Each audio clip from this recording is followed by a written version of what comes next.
kind, and we want to allow all of our speakers sufficient time, and we're going to have Q&A at the end of each session. So, but first of all, I'd like to welcome all of you to this morning, especially coming out in, it seems like every year when we have the annual fair, it seems like it rains.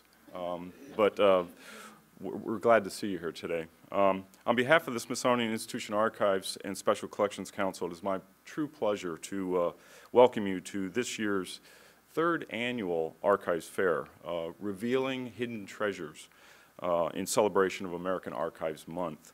I'm Bill Tompkins, Director of the National Collections Program, and I said to Amy Staples that I'm going to entertain you today. I'm going to be your MC for the day. And I thought this was, I was antiquing yesterday, and I came across this, and I thought this is a perfect prop for today.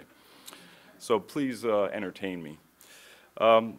October is American Archives Month, which really gives us an opportunity to raise awareness of the true value of archives and really of archivists, including the significant role they play in documenting our history, our culture, our diversity, and really in helping to address challenges that are facing society in the 21st century. American Archives Month is a collaborative effort by professional organizations and archival repositories like the Smithsonian across the nation, an effort that the Smithsonian is truly proud to be part of.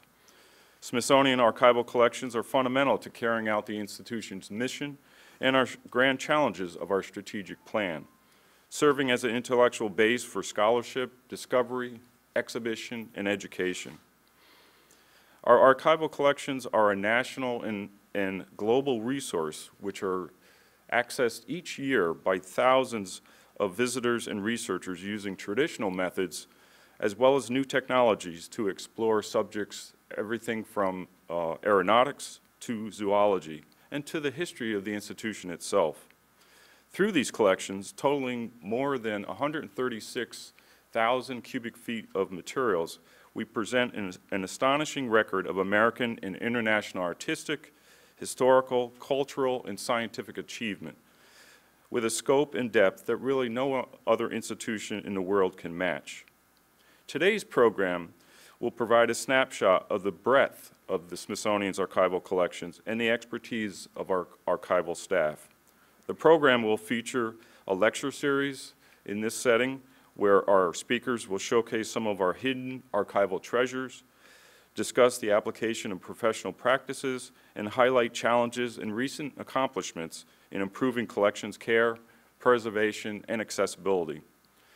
Following its popularity last year, we are also offering again the Ask the Smithsonian program, which provides registered attendees an opportunity to consult with Smithsonian archival staff on how to best to take care of their own individual archival documents at home. A new addition to our annual fair this year also is films from several of our Smithsonian archival repository, which will be presented in the lecture hall just down the hall, showcasing some of the rich visual materials available in our collections.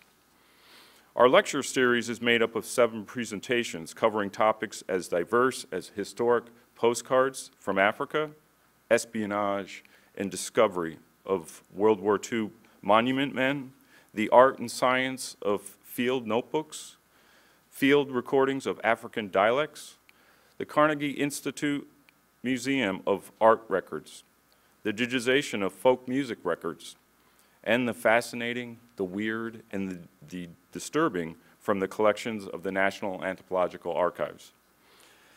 At the end of each session, we'll reserve time for a question and answer period, so please keep your questions until then. Today's program is being webcast and will be archived for future viewing. In addition, Smithsonian Archives are also presenting a month-long blogathon with posts highlighting stories from the archives as well as challenges and issues facing archives today. To follow the blog and discover additional archival resources, go to the Smithsonian's website and follow the link to Archives Month at the Smithsonian. I want to thank some of the members of the Planning Committee, in particular Rick Ferrante, Jennifer Morris, Mark White, Gina Rappaport, Nora Lakshan, Diane Shaw, and Cecilia Peterson, as well as all the members of the Smithsonian Institution Archives and Special Collections Council for their hard work in making Archives Month at the Smithsonian a true success. And thanks again for you that are here in the audience, as well as those that are on the webcast. So now let's start the show. Our first speaker is Amy Staples, who is the Supervisory Archivist at the National Museum of African Art. And Amy this morning is going to talk about a 3-year cataloging and digitization project of over 13,000 historic postcards from Africa that is part of the Elisaphan Photographic Archives. Please welcome to the stage Amy Staples.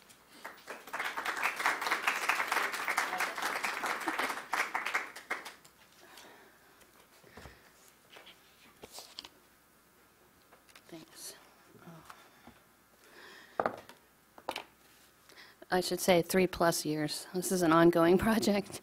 Thank you all for coming. The title of my talk is Postcards from the Colonial Edge, Digitizing Hidden Treasures from Africa. This is a project that we've been working on for the past 3 years, cataloging and digitizing over 13,000 postcards from Africa, late 19th century to early 20th century. And I have to thank the CIS IRM pool for giving us 3 years of funding for this. We've been able to hire a contract cataloger, contract photographer, and so we've really made a lot of progress with help from OCIO, of course, and the dams. We're able to do much more than I even anticipated with this project. So today I'm going to present some of the challenges of cataloging and digitizing what I consider to be an artificial collection. This is a living, ongoing collection that we're constantly adding to. We have donations, we purchase postcards, people send us postcards on their trips. All these come into the archives. So some of the topics we'll be talking about today. First, you're going to see some amazing postcards. We're going to talk about Google mapping with our postcards, our rapid capture station we set up, our metadata project, and also African photographers and studios, which is one of the real hidden treasures from the postcards. This is where we, have our most research value, I believe, is looking at how curators and scholars have accessed this collection for their research, their publications, and exhibitions. And I'm going to give you some examples of how curators and scholars have used our collections. I don't think you can have a more popular artifact than a postcard. It's cheap, it's mass-produced, yet it's incredibly personal.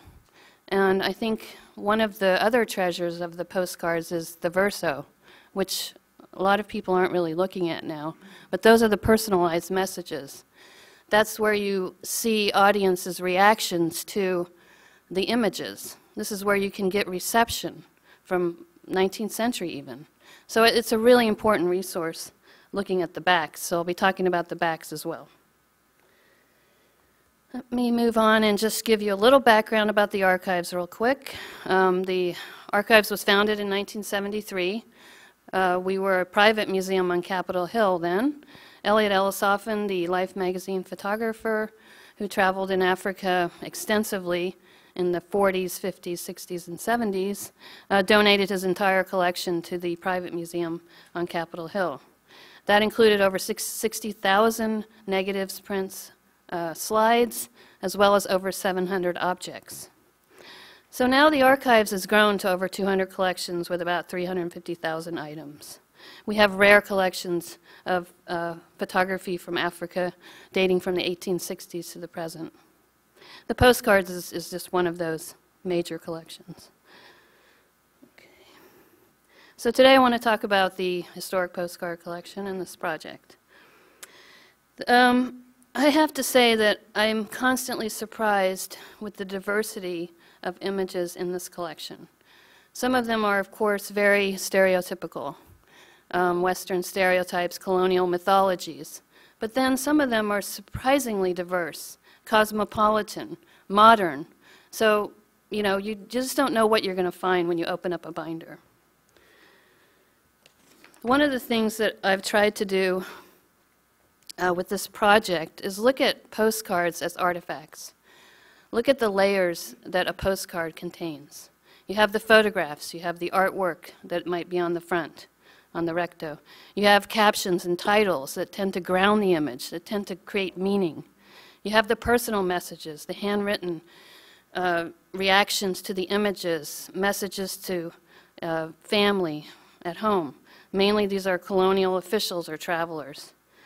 You have the stamps. That's a whole nother incredible resource that philatelists, can gain from.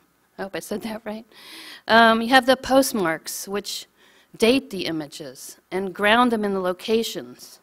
You have printed information on the cards, the African photographers and studios, the publishers, distributors, copyright, if there is one. So all these things we're gleaning information from and putting into the catalog records. I'd like to talk just a little bit about some of the genres that we have in the collection. I think probably one of the most significant early genres is really the ethnic types. This emerged, of course, from anthropological photography, scientific photography, where you had profile views, frontal, side, you had backdrops that were used that kind of cut out the background. So this sort of anthropological photography became popularized on postcards and became sort of types, ethnic types or cultural types. An interesting type that we have in the Senegal binder is the, if I can say this right, tirailleurs, colonial infantry. These were really popular images of colonial soldiers hired by the French to fight their various colonial wars in Africa, and they were extremely popular figures. Over 200,000 of these tirailleurs were in Europe fighting during World War I, and over 20,000 of them died. So these were popular figures in the Senegal country binder that we have. Also, moving away from ethnic types, we started to get more like studio portraits. People would go in for their portraits, and then those might be turned into postcards for sale. Maybe some of the most beautiful women or some of the most exotic type images might be sold to tourists and visitors. Let's see. Women were just popular subjects with this. There's a whole issue here about what happens when a private photograph becomes public. And you can imagine, the names are disassociated with the image. They become types. So, of course, these ladies had names, but they're not represented. Another popular category, local industries, people working. This is a postcard from Zanzibar, clove sorting.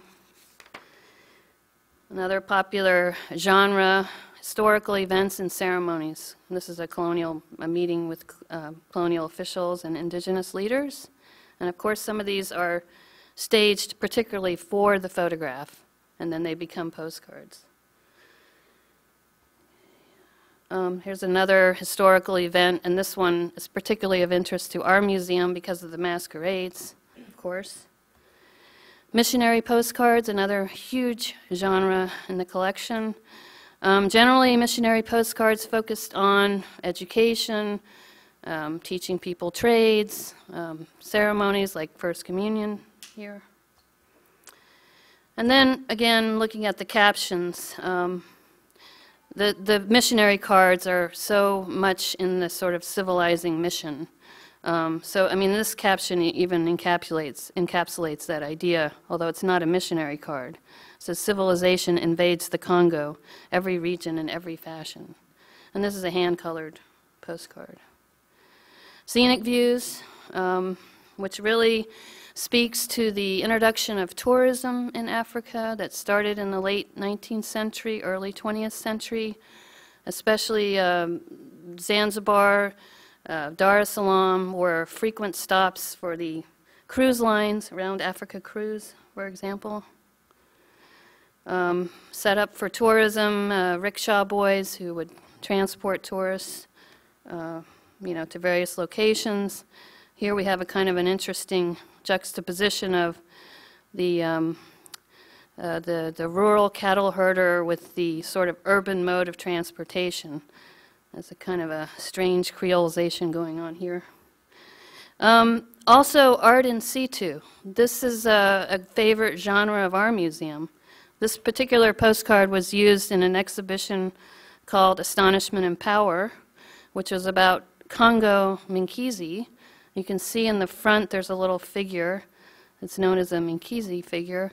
And we had that on display. We have one of those, and we used the postcard to illustrate this Nganga, who is considered a healer, with his accoutrements in front of him.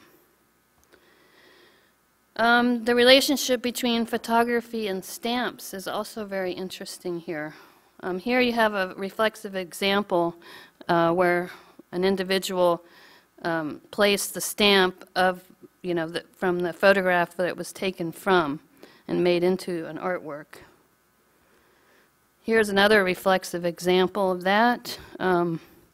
Somebody actually placed the stamp depicting musical instruments on top of the musical instrument.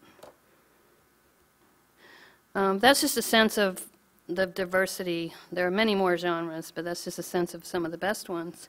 To get back to the project here, this is a 3-year-plus project to catalog and digitize 13,000 postcards. Phase 1 has been completed. We created about 4,500 mark records on SIASC. Phase 2, with a contract cataloger, Anna Barker, who's done an amazing job. She's still working with us. Now we've done over 7,800 mark records, and we hired a contract photographer, and we've shot over 8,500 postcards back and front. The final phase, we're still completing the cataloging and the digitization. We're now working with metadata, getting metadata imported into the images, and working with the dams. And one thing that Anna Barker, my contract catalog, has been working on is Google mapping of these historic postcards by location. And this goes into the record so that people can actually go into a map of Africa and zoom into the locations. This is just an example. Since we don't have internet, I did a kind of a brief synopsis of how you get to these points. You can get up off the SIASC page from the Ellisophan Archives repository, and you'll get a map of Africa with all the points on it where we have postcards. You can drill down to countries. Algeria, for example, we have 206 records in there. This is one of the examples of the postcard that I'm tracking here.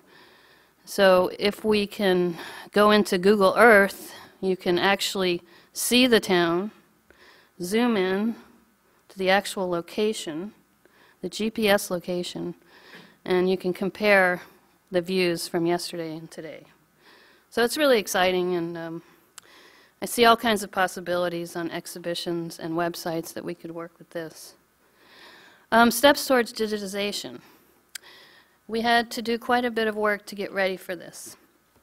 We had to renovate our studio darkroom, which was basically equipped for processing film and photographs. It was a wet room. We had to gut that out, create a whole new space. With a research equipment pool grant, we were able to purchase a Phase 1 camera, a digital reprographic station, lighting, computers, etc.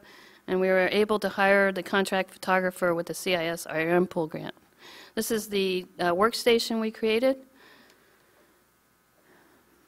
This is a list of the equipment if anyone's interested. I'm not going to read all through this, but you can get a copy of this if you like. This is our contract photographer, Glenn Virgin, working on setting up the postcards to be shot.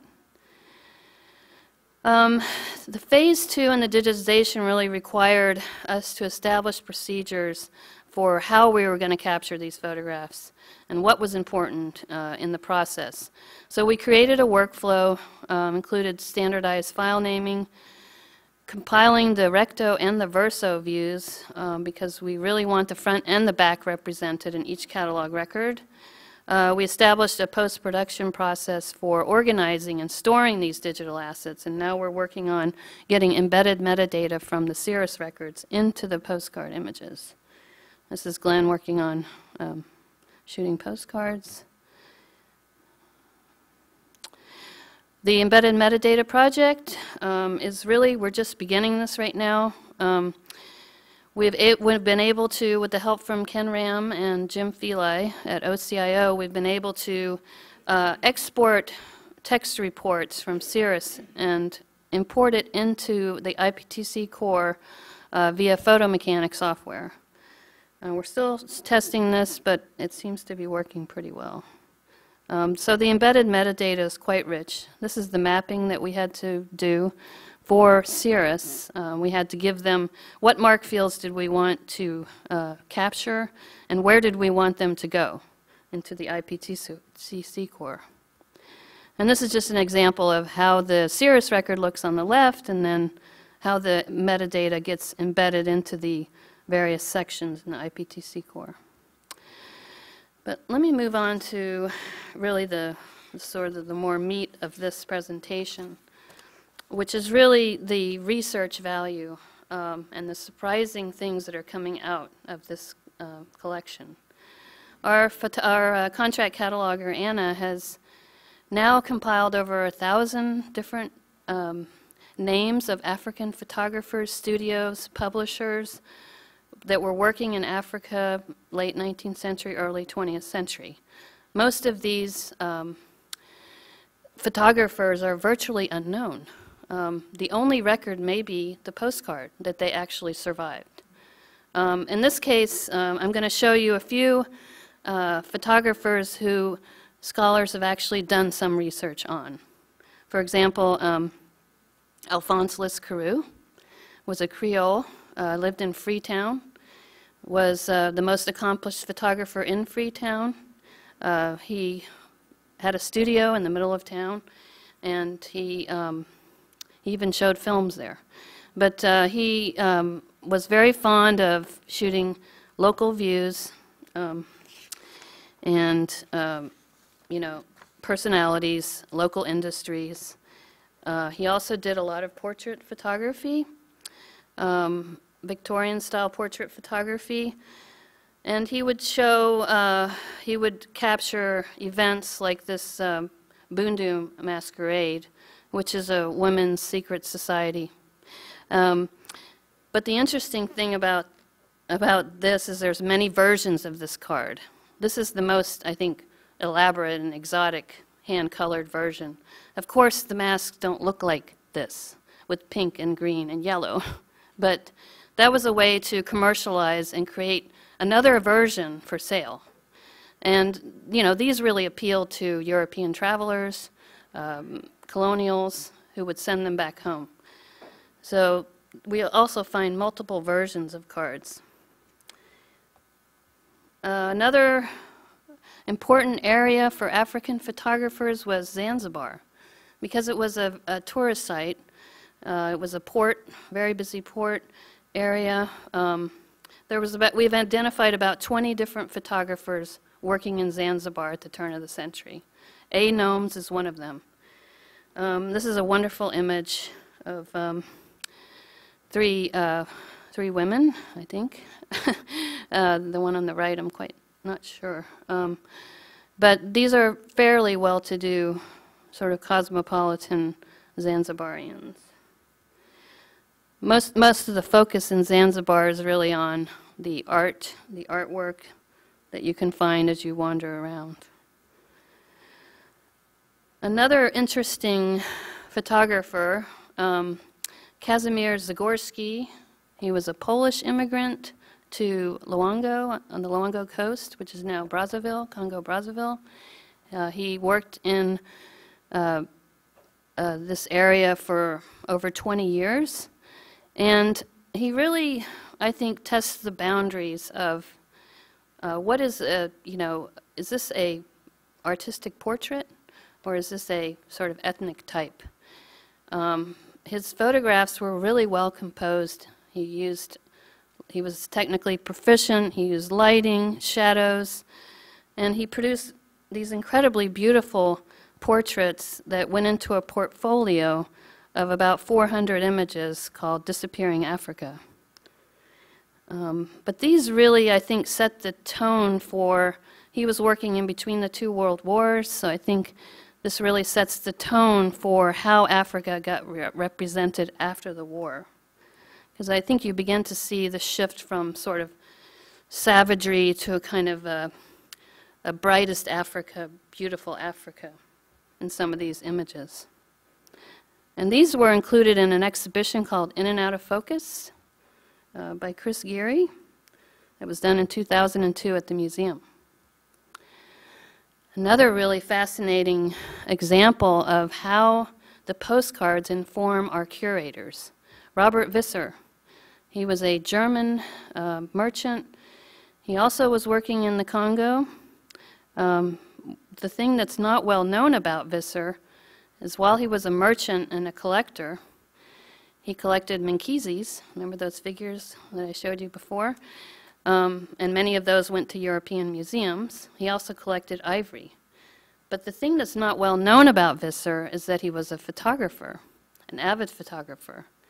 And this wasn't known until the family actually discovered his negatives. But we, of course, knew that because we had the postcards. But here's the fascinating story. We acquired several tusks from the Visser family. They came passed down. One of them, our curator, Bryna Fryer, looked at. This is an example of it. She looked at the tusks and she said, wow, these scenes really look familiar. So she came into the archives and looked at some postcards. And this is a Visser postcard, by the way. Interesting example of how people wrote on the postcards here. Somebody actually wrote on the tusk, if we had this piece, we would benefit financially. But as you can see here, what Bryna Fryer found was that the scenes, the photographs were represented on the tusks. As you can see here, this is a postcard in the archives. Also, someone's written in French. I should say one of the challenges of translating these is the languages. Here's another example here of making palm wine. And here is a reflexive example of what we think is Robert Visser on the actual tusk. You can see him with the view camera. So, I mean, this to me was a beautiful example of how our collections relate together. The permanent collection, the archives, you know, Bryna's knowledge, her photographic memory. This was featured in SI magazine, by the way, a couple of years ago. The verso. I have to talk about this because the backs are so fascinating. The way people wrote, how they tried to create space. Some of these are actually undecipherable because you can't read the cross-hatching of text. For example, this one. You know, it's extremely challenging for catalogers. People would do things like paste things on the back. Here's a beautiful example of a 12-year-old who pasted his music lessons.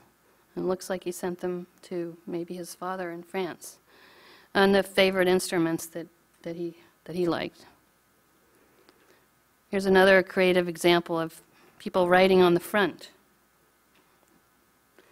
Another example.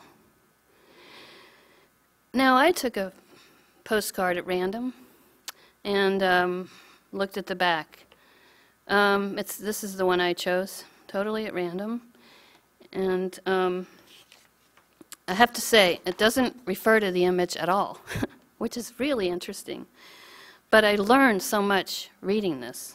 Essentially, I learned that this was a postcard that was sent July 31st, 1940, from a woman from South Africa to her friend who was unidentified in England. I don't actually know if this was ever sent. There's no stamp, there's no postmark, but the text is interesting. She writes, "Dear friend, I have thought of you often, but in these busy days, get little time for letter writing. I have to write 4 letters to my folks in England each week. What sad days these are, and one wonders when this awful war will end. But we must see this thing through, and the English will never give in, and right must win over might." And then she goes on, "My folks are getting lots of air raids, being on the south coast. This gives me much anxiety." And then on the side she wrote, "I thought this card would be easy to censor." So then I started thinking about this. And I started thinking, easy to censor, okay, what does that mean? That means it would pass easily through the censors, perhaps? Postcards were not something that would catch the attention, say, of the censors. They were considered maybe touristy.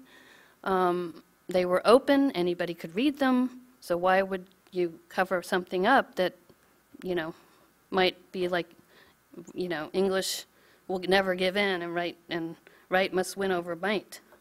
So I began to see the postcard maybe as a quick and easy way for people to send messages during the wartime so that they wouldn't get held up in the censors. But that's my interpretation. I think there are many meanings and many interpretations that people bring to these cards. And I love to see when our curators come in and when scholars come in and they look at these postcards. It happened yesterday. I had a researcher from Switzerland who came. She was particularly interested in the Sunday Society, the Bundu Mass that I just showed you before. And she found a little card in there that she was like, "I cannot believe this." She's like, I already wrote an article on this card, and there was an exact duplicate that had a different caption. And she was like, "This already made my trip worthwhile." Was just coming here to see how someone else had captioned this card, which was a totally different, instead of a female, it was represented as a male chief in another exotic kind of way. So those are the kinds of encounters I love to have with researchers who come in to use our materials. But this will keep going on because we keep adding and we keep cataloging, we keep digitizing, and it's a wonderful resource. So thank you very much. Does anyone have any questions?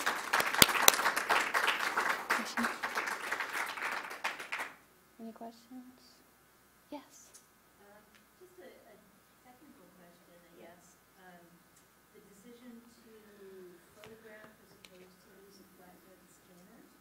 Just curious. That's a good question. We were scanning. It takes a long time. The idea with the rapid capture station, and our photographer Glenn is here, so he can answer any technical questions, was that it was quick, and we could do so much more. I mean, the scanning process takes a long time. The shots are, of course, there's still post-production, and they're still concatenating the fronts and the backs and all that, but still, it saves a lot of time. And actually, I think, probably get better results. Some of the postcards are really complicated. There'll be sets, and there'll be multiple parts. So, you know, Glenn will have to be creative in how he shoots those, too. But I can't imagine scanning some of these things. It would just be kind of a nightmare with all the parts. And yeah. Yes, you had a question. Sorry, in the back. Yes. Mm-hmm. Yes, we keep them in binders by country, in plastic sleeves. Now, the artificial nature of this is really interesting. We've done it by subject within countries. Mainly that's so researchers can actually find things. Because if we did it by accession, you'd never find anything. So we have to sort of make some hard decisions about where it's going to go in the subject. But we also have the catalog record that has multiple indexing, so electronically it's accessible in many, many different ways, but physically it might only be under the art in situ, section in that country binder, but electronically it's accessible in many ways. Yeah. Just plastic sleeves, the polypropylene. Yeah.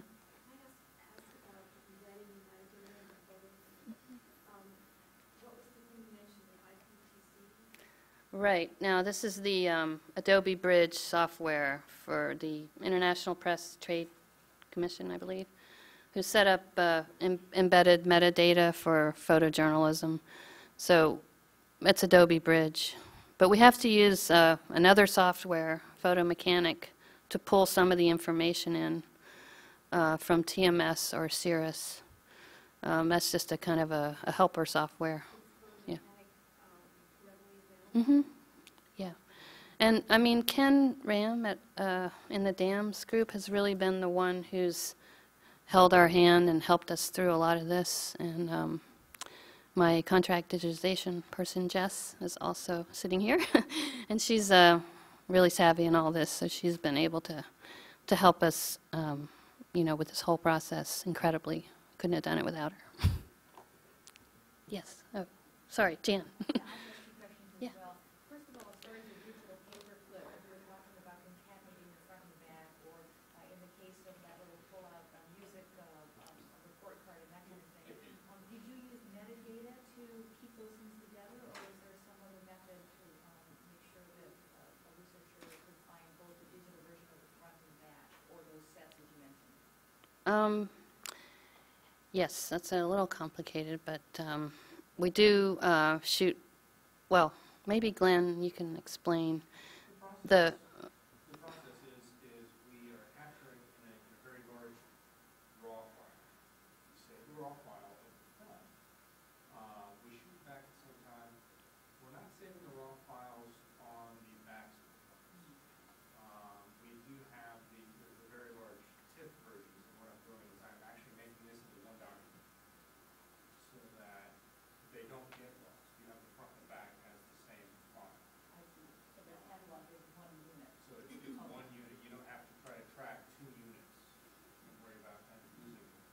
And just as with scrapbooks, where you have the multiple cards, how would you handle that little child's music foldout? I'm not entirely sure of which one that is, but I know that in several cases there have been panoramic photos, and it's like it opens up 5 or 6 times, and so you end up with a postcard that's not this wide. And what I've done is I've shot maybe shot it into segments, and then later I've been taking pieces together.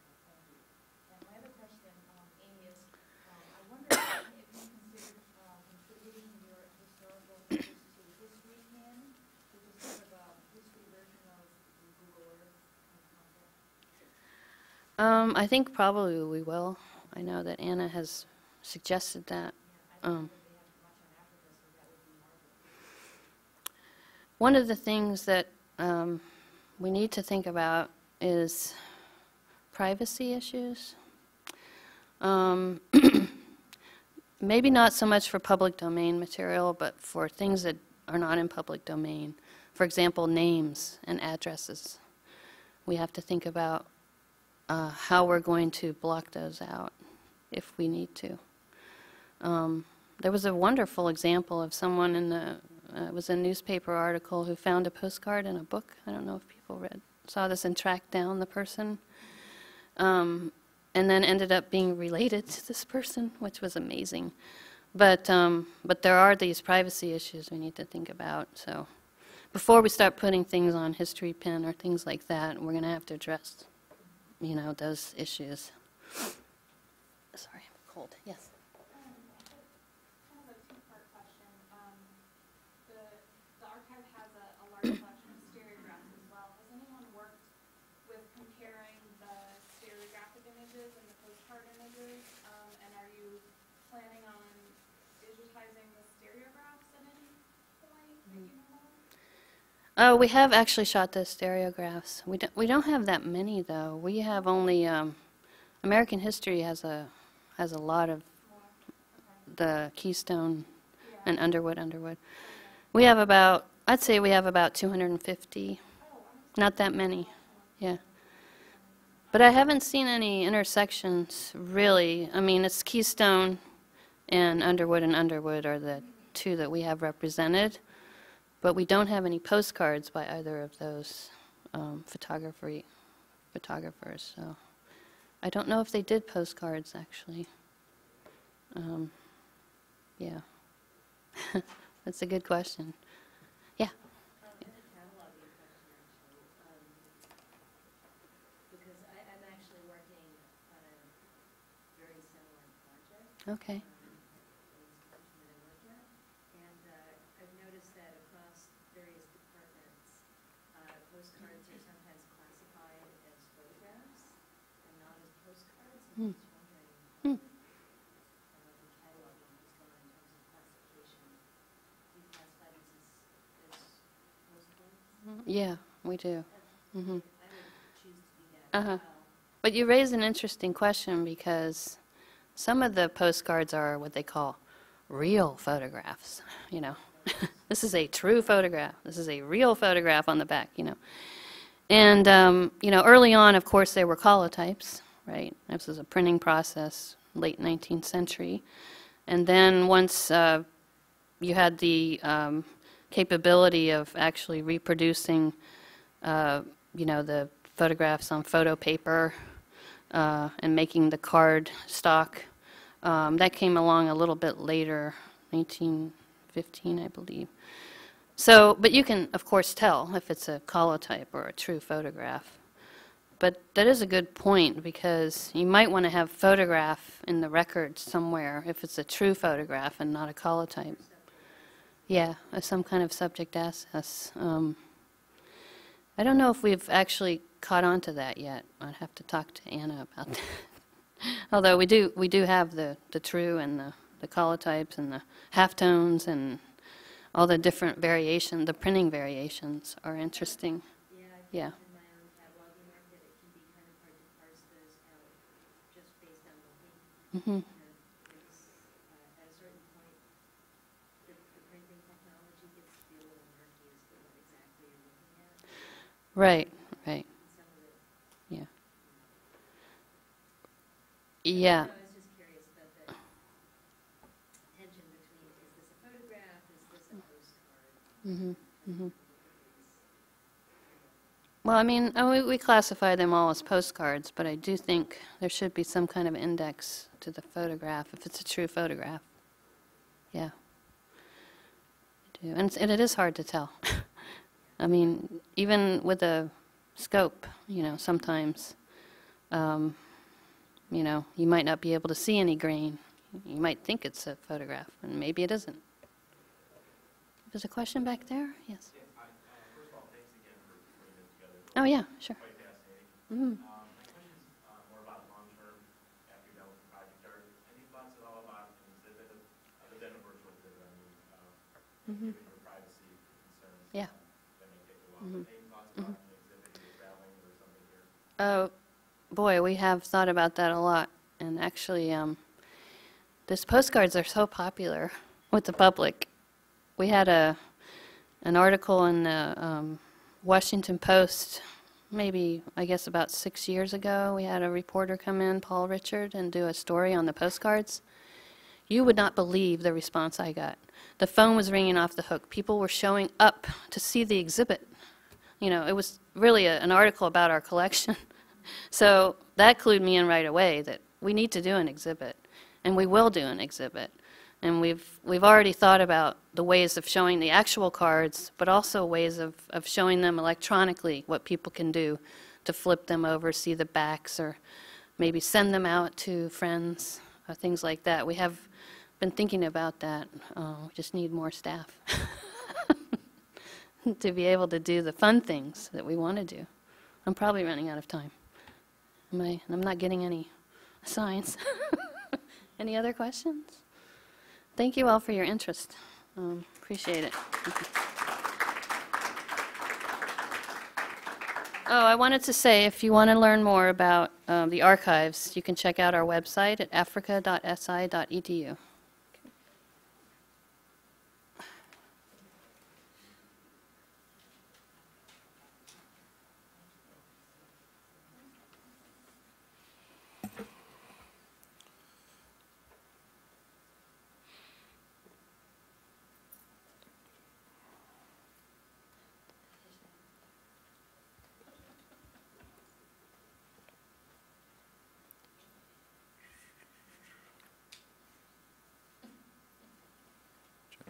Is it on?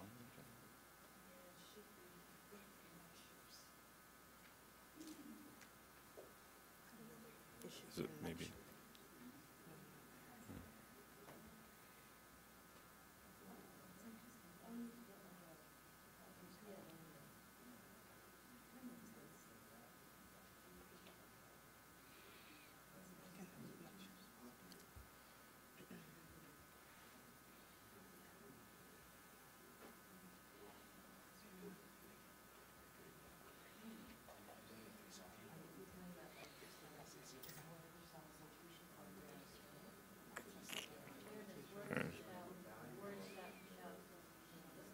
This one?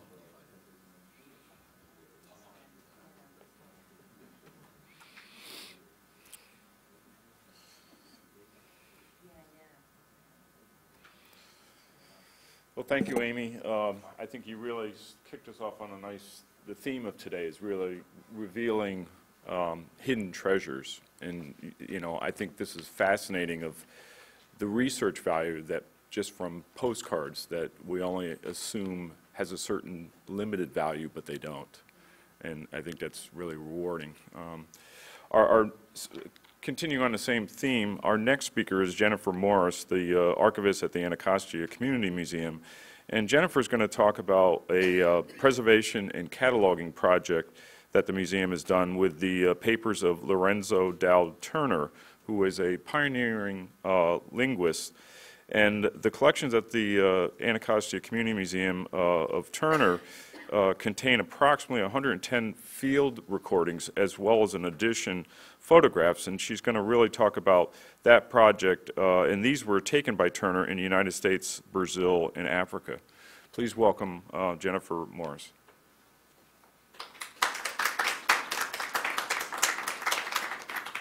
Thank you.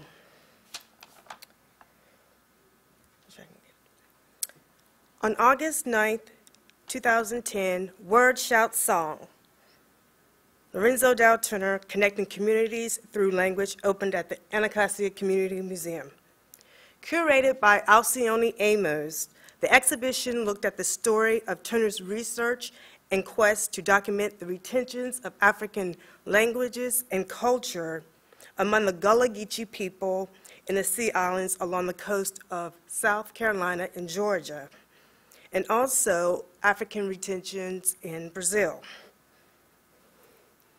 And just to let you know, this is some of the areas that Lorenzo Dowd Turner did his research. And this is a map that we created for the exhibition. And here are two Gullah informants where Lorenzo Dowd Turner did interviews and got a lot of information from. It's Paris and Rosa Capers. Word Shout Song was the first historical and cultural exhibition organized by the Anacostia Community Museum that really focused on one of our collections, Lorenzo Dowd Turner papers. This lecture will discuss two SI-supported projects that were instrumental in making parts of his hidden research accessible for exhibition, scholarly research, and community engagement globally. One of the projects, projects really talks about the collections preservation and, of course, accessibility. Lorenzo Dowd Turner papers were donated to the Anacostia Community Museum in 2003 by Lois Turner Williams, Dr. Williams' widow, and it was initiated by Margaret Wade Lewis, Turner's biographer. And here's the image of Lorenzo Dowd Turner in 1917, the year that he graduated from Harvard University. Turner was a pioneering linguist who became the first African-American member of the Linguistic Society of America in 1931. A year later, he was awarded his first grant by the American Council of Learned Societies to begin his research on Gullah. Parts of the collection were donated, some in 2003, 2009, and then we recently received some more in 2012. His papers consist of biographical and academic materials, writings, research, publications, photographs, and audiovisual materials measuring over 50 linear feet.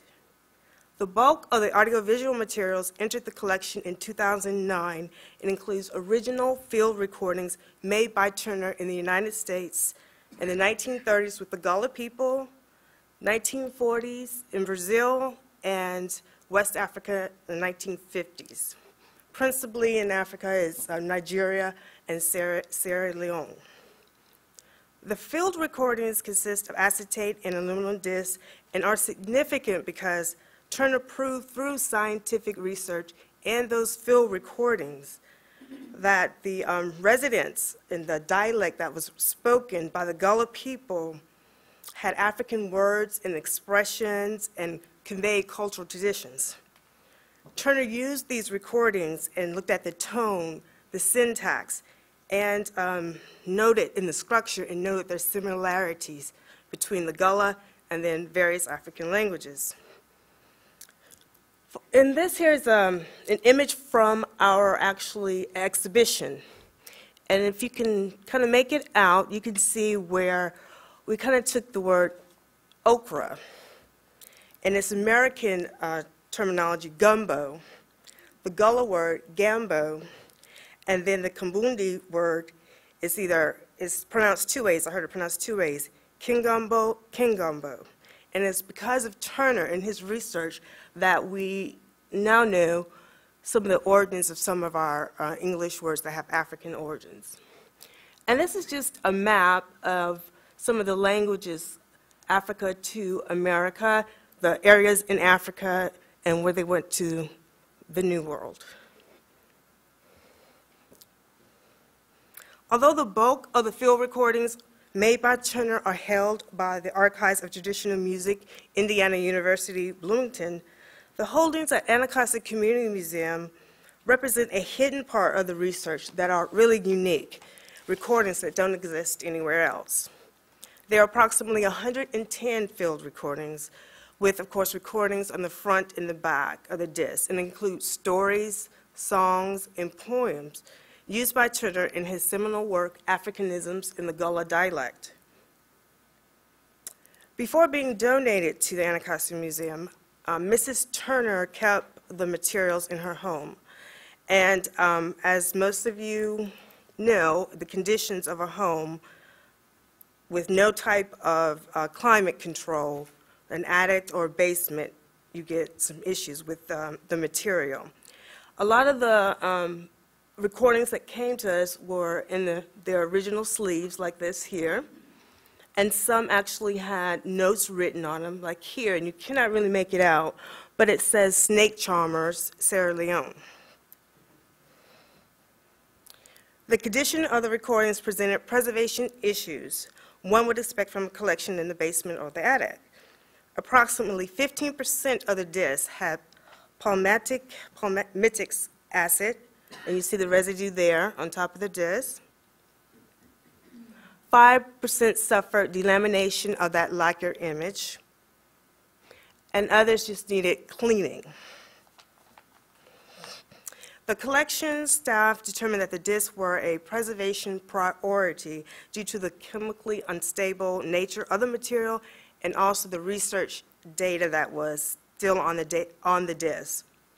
Since ACM did not have an AV archivist, we contacted Sarah Sonneman at SI Archives for her to come and take a look, and she confirmed that definitely the preservation was definitely required to stop the deterioration of those discs. So the museum, we sought and received funds from the Smithsonian's Collections, Care, and Preservation Fund, FY10, for a project to really clean up the discs, create preservation masters, and reference CDs. With the assistance of one intern, the collection was rehoused and shipped to our contractor for processing. And we pretty much kept everything in order and just rehoused them in the acid-free paper and just prepared them for shipment. So that's kind of what it looked like. And our contractor actually came and picked them up. The result of the project, all of the discs were cleaned. However, 20 discs, the contractor was just unable to capture data. The remaining 90 field recordings were reformatted to broadcast WAV files and stored on hard disk drives, and those we're going to plan to actually load them up on the dams. The preservation masters have embedded metadata sourced from a worksheet that we provided to the contractor. We also have access copies on CDs available for researchers in our reading room, and also web-accessible MP3 files for cataloging. And we'll probably do like maybe 30 seconds or so of those recordings. I want to note here that on the CDs, we did have them do like little breaks, so we have the intellectual unit each time we know when the different recordings are on the disc. Present in most, and this is just, they're back in the archives and shelved. That's just an image of that. Excuse me. Present on most of the discs, there's some audio, some hum, some hiss on some of them, and a little audio pop. But the majority of the recordings that you have a good, clear sound.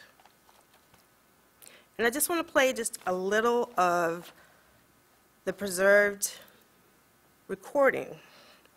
And this is of an unidentified Gullah woman, and she's telling the story of a rat that couldn't make up his mind. Let's see how this went.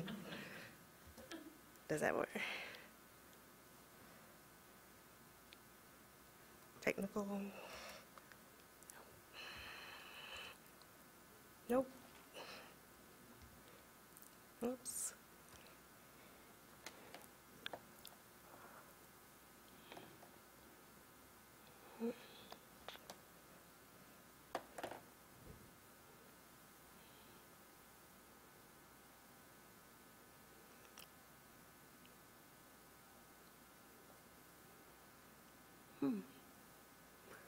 I can't see it from here, but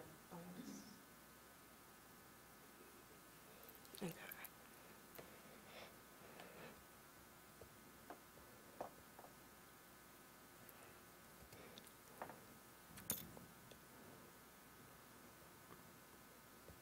Trying to get back to the slide I'm at. I'm sorry. Okay. If I can find it here. Okay.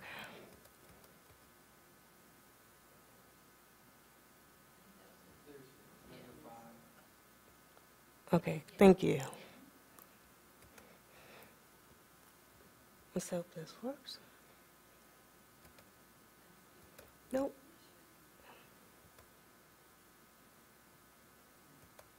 Well, maybe we can get that to work a little later. Sorry about that. But that was actually a recording there.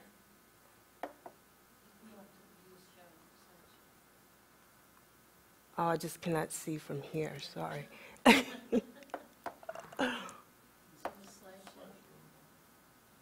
No, I can't see from here. No. Yeah, I can't see from here.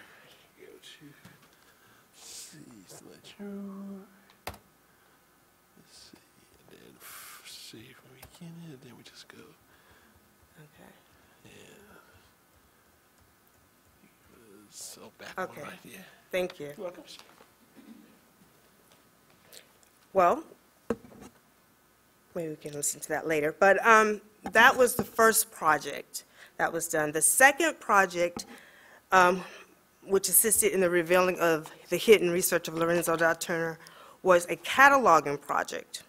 In FY 2010, Anthony Gualtieri received CISIRM pool funds on behalf of ACM Research and Collections Department to actually catalog some of the objects that came with Lorenzo Dow Turner, mostly costumes and musical instruments.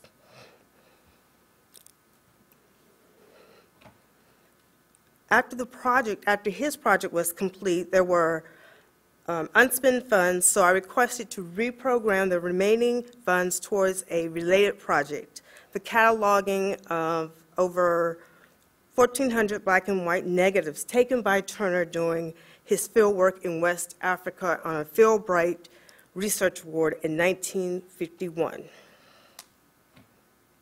And here is one of the negatives that Lorenzo Dow Turner took, and I just love this image because you can just tell that what's going on in the image, that Lorenzo Dow Turner has played back the voices to this group, and they're really thrilled to hear their own voices. The photographs, similar to the field recordings, were hidden. In fact, when Mrs. Lois T. Williams donated the bulk of the Lorenzo Dow Turner materials to Northwestern University in 1984, few photographs remained. Few photographs were actually in that collection. Therefore, Anacostia Community Museum had the bulk of the photographs that Lorenzo Dow Turner either took or actually collected on his trips to Africa, Brazil, and the United States. The images of the Gullah were already cataloged and accessible in the Collection Search Center, as well as the majority of the Brazilian images. However, it was the African images that were not. We already had digital surrogates, but they just hadn't been cataloged. And we thought it was very important to have them cataloged and available and discoverable online. The cataloging project included creating item-level records with authority heading to both the geographical locations and subject terms, but also maps. So we were really looking for a good cataloger that had a background in indexing African material and excellent research skills, because we were going to let them have, of course, access to Lorenzo Dow Turner papers, manuscripts, and so on and so forth. And within the actual papers is his actual application for the Fulbright Award. So we did find a cataloger, and he really, really did a great job in making the material accessible. And I must mention him, Xavier Courable, and I hope I said that correctly, French last name. 3 elements influenced his approach to the cataloging of those negatives: the context of the Fulbright application, Turner's trips to Africa under colonial rule. So he actually, at the time, Nigeria was administratively divided into eastern, western, and northern Nigeria. And also, Turner visit to important sites related to the transatlantic slave trade, such as Calabar. So all that was taken into account when he was cataloging the actual material. And here's an image of Turner actually recording in Africa. It took about 2 months to complete the project, but it didn't take long for our online audience to discover the new resources. Indications from the SIASC report and from Google Analytics that we used were really encouraging, because we had about 3,728 hits before the project, and then after it jumped to about 9,170. And to be fair, what we did do, we did a lot of blogging on the SIASC Search Center, Collection Search Center blog. So we did a lot of blogging, and then we just noticed that we had a lot of hits from different areas. And this has really been an excellent project for us because we've had researchers from all over globally. We have researchers from Brazil who are still asking us for different images that Turner took. Also, in the United States, a lot of people of the Gullah community, and they're helping us with identification of some of the Turner image, other Gullah people that we still don't know. And then in West Africa, there are people interested in Calabar, in that area, and identifying rituals and things like that that Lorenzo da Turner took images of. And then let's see if this will work. But I did want to show you,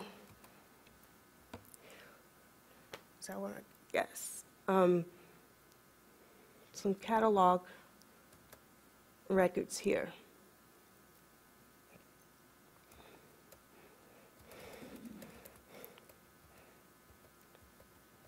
And here's one here.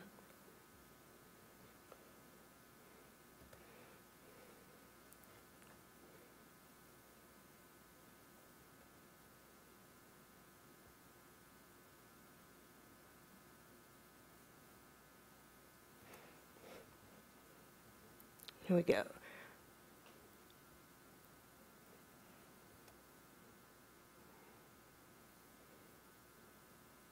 So, anyway, just to let you know, here we go. And also we have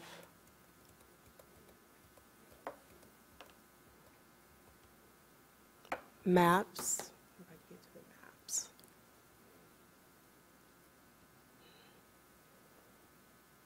Anybody see maps on here? I can't see it from here. Nope.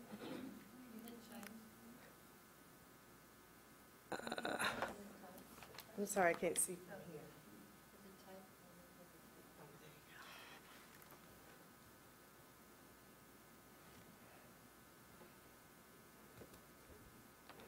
here. Okay.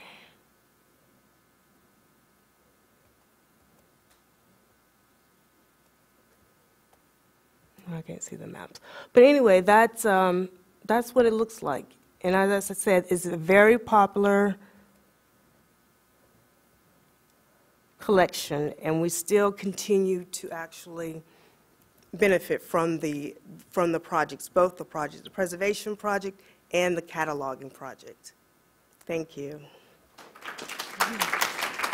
Sorry about those technical difficulties there. Do you have any questions? Amy? I mean, it's a great collection, and I'm thinking in my mind, because we have so many crossovers Mm-hmm. of our materials. Ellishoffen was in this area in '59, just 8 years after Turner. So it would be interesting to see some kind of maybe comparison or, synchronic kind of look at different, ceremonies at different times. Mm-hmm. He was in the same town, Big Bois town, shooting the Ekpe Society. Okay. And then thinking of, our fellow, senior fellow, Ivor Miller, who was here all last year, and who's back in Calabar. So I just think there's so many ways that we can think about connecting these collections, and the cross-search is a great way of doing it. Oh, I think so too. We would definitely be interested because not only African art, but National Anthropological Archives also. And a lot of researchers that were in that same area at the same time also. And they actually communicated with each other and discussed their theories about Africa also. So I think that that's really an excellent idea, something that we can even do virtually. So to put you on the spot, Uh-oh.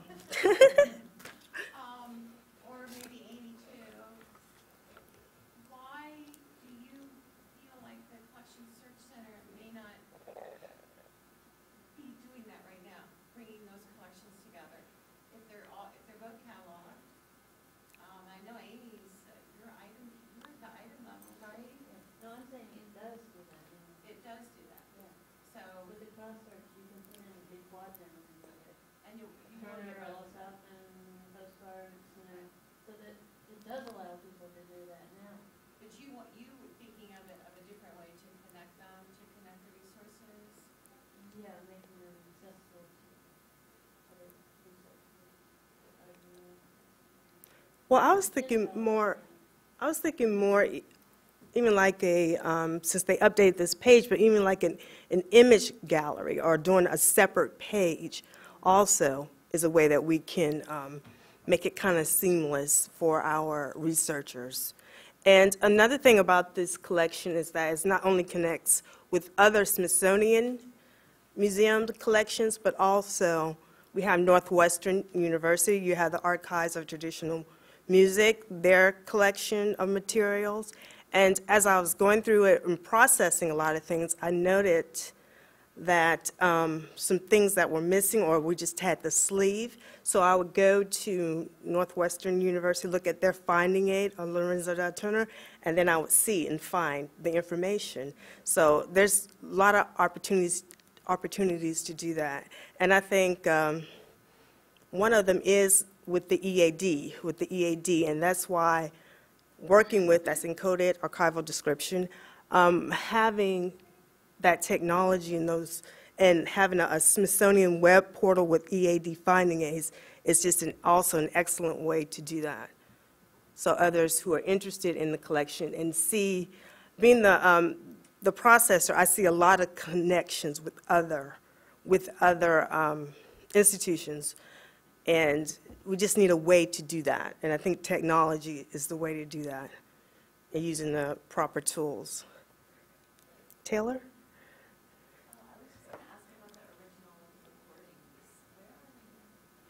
They're in the archives.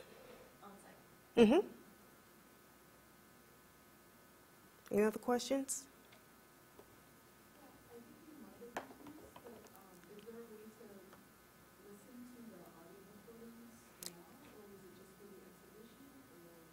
Yes, we have reference CDs, and there are also MP3 files. Are they on the website? No. We only have 2 on the website, and they're not really related to his research. They're of a treasure that we found when we had them reformatted, is a lecture by Langston Hughes, and we just put a couple clips of that on the Search Center. Okay, thank you.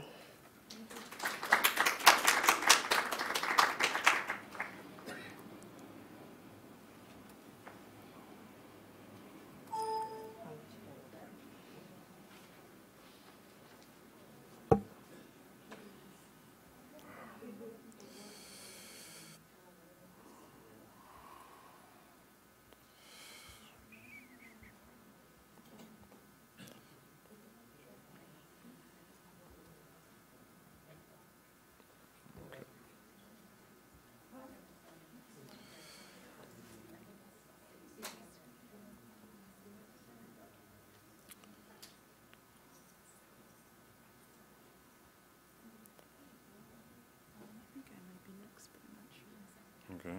Are you, Judy. is it loaded here? Yeah, it's when more process equals more product. Okay.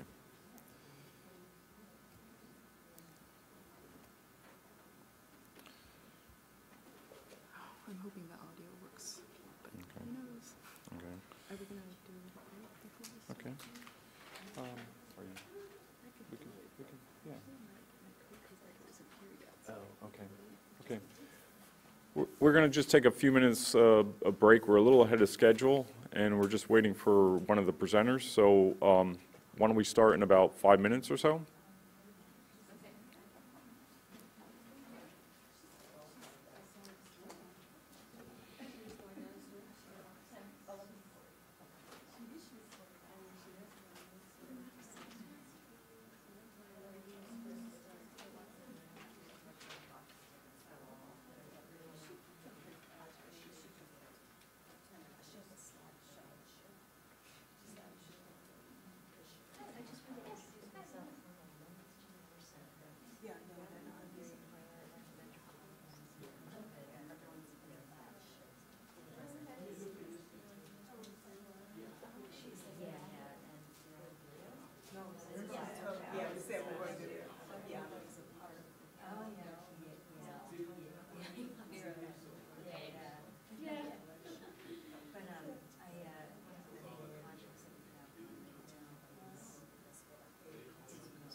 I wasn't here when they loaded it. It looks like there's a port over here, or is there one over there? I think that. Right there. God, I can't see anything. No, it's pretty late. I can't get it in there. Well, for goodness sakes. All right, let me, What is this? maybe that connects to the microphone or the monitor? No, that connects to the monitor. Is there one over there? Oh. Let me see what happens here.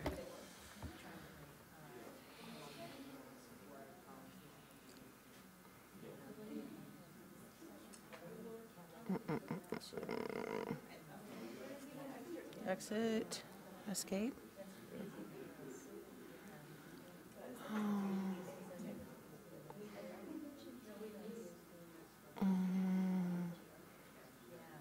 Computer is where? Well, if you want to close that one.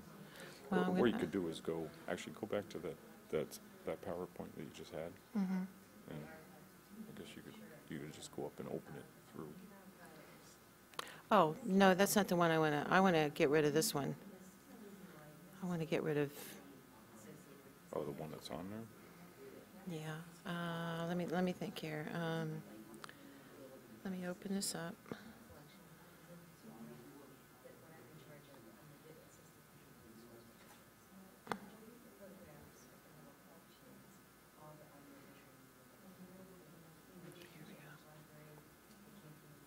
Here we go.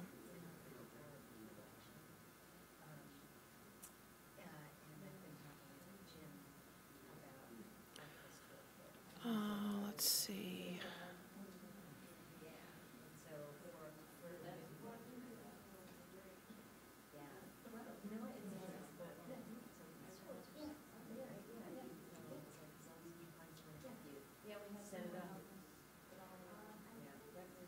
Do you remember where those lectures are loaded?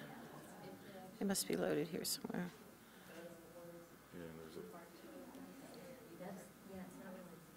you want to minimize that, there's a folder that I think Rick set up. Can you move that over? Because it's right up here, I think. He's got it in lectures.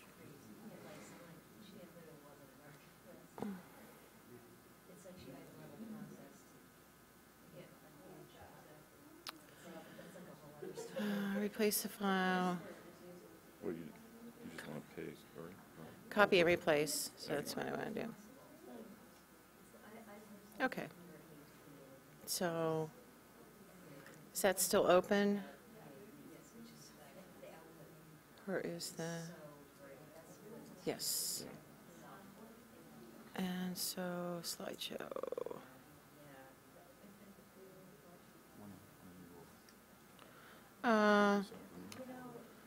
No, well, yes, actually, I guess it is this afternoon, 12:30, I think.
Well, welcome back.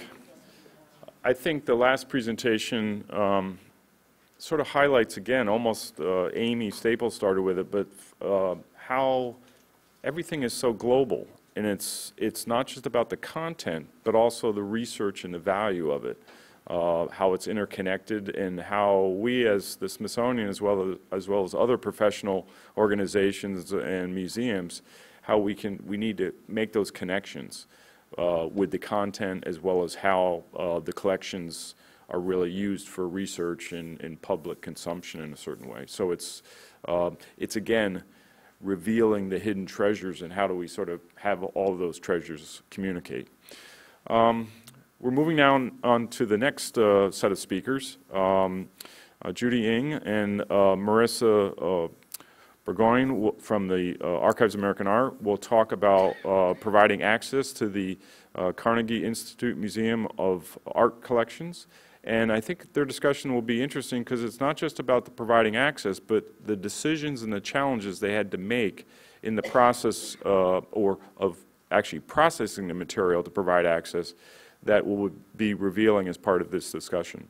So please welcome Judy Ng.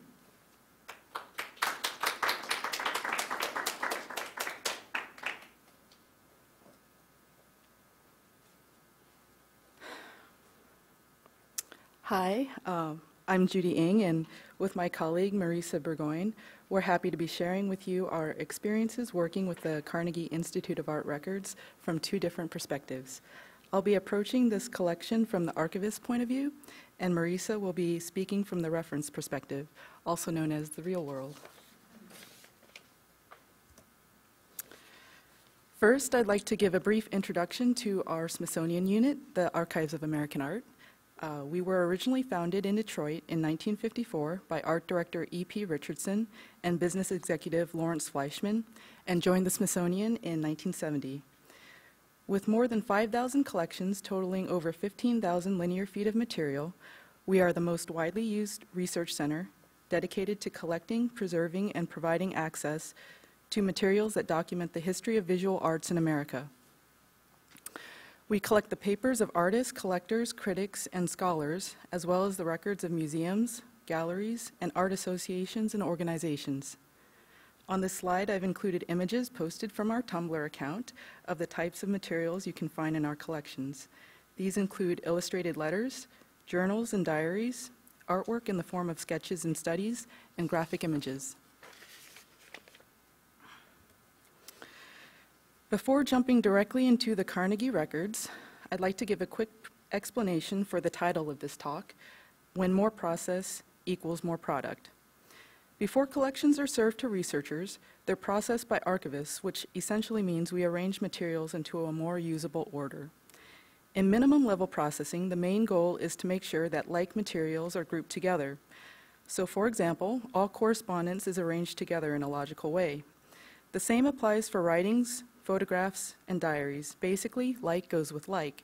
But typically, we arrange materials at the folder level, not the item level.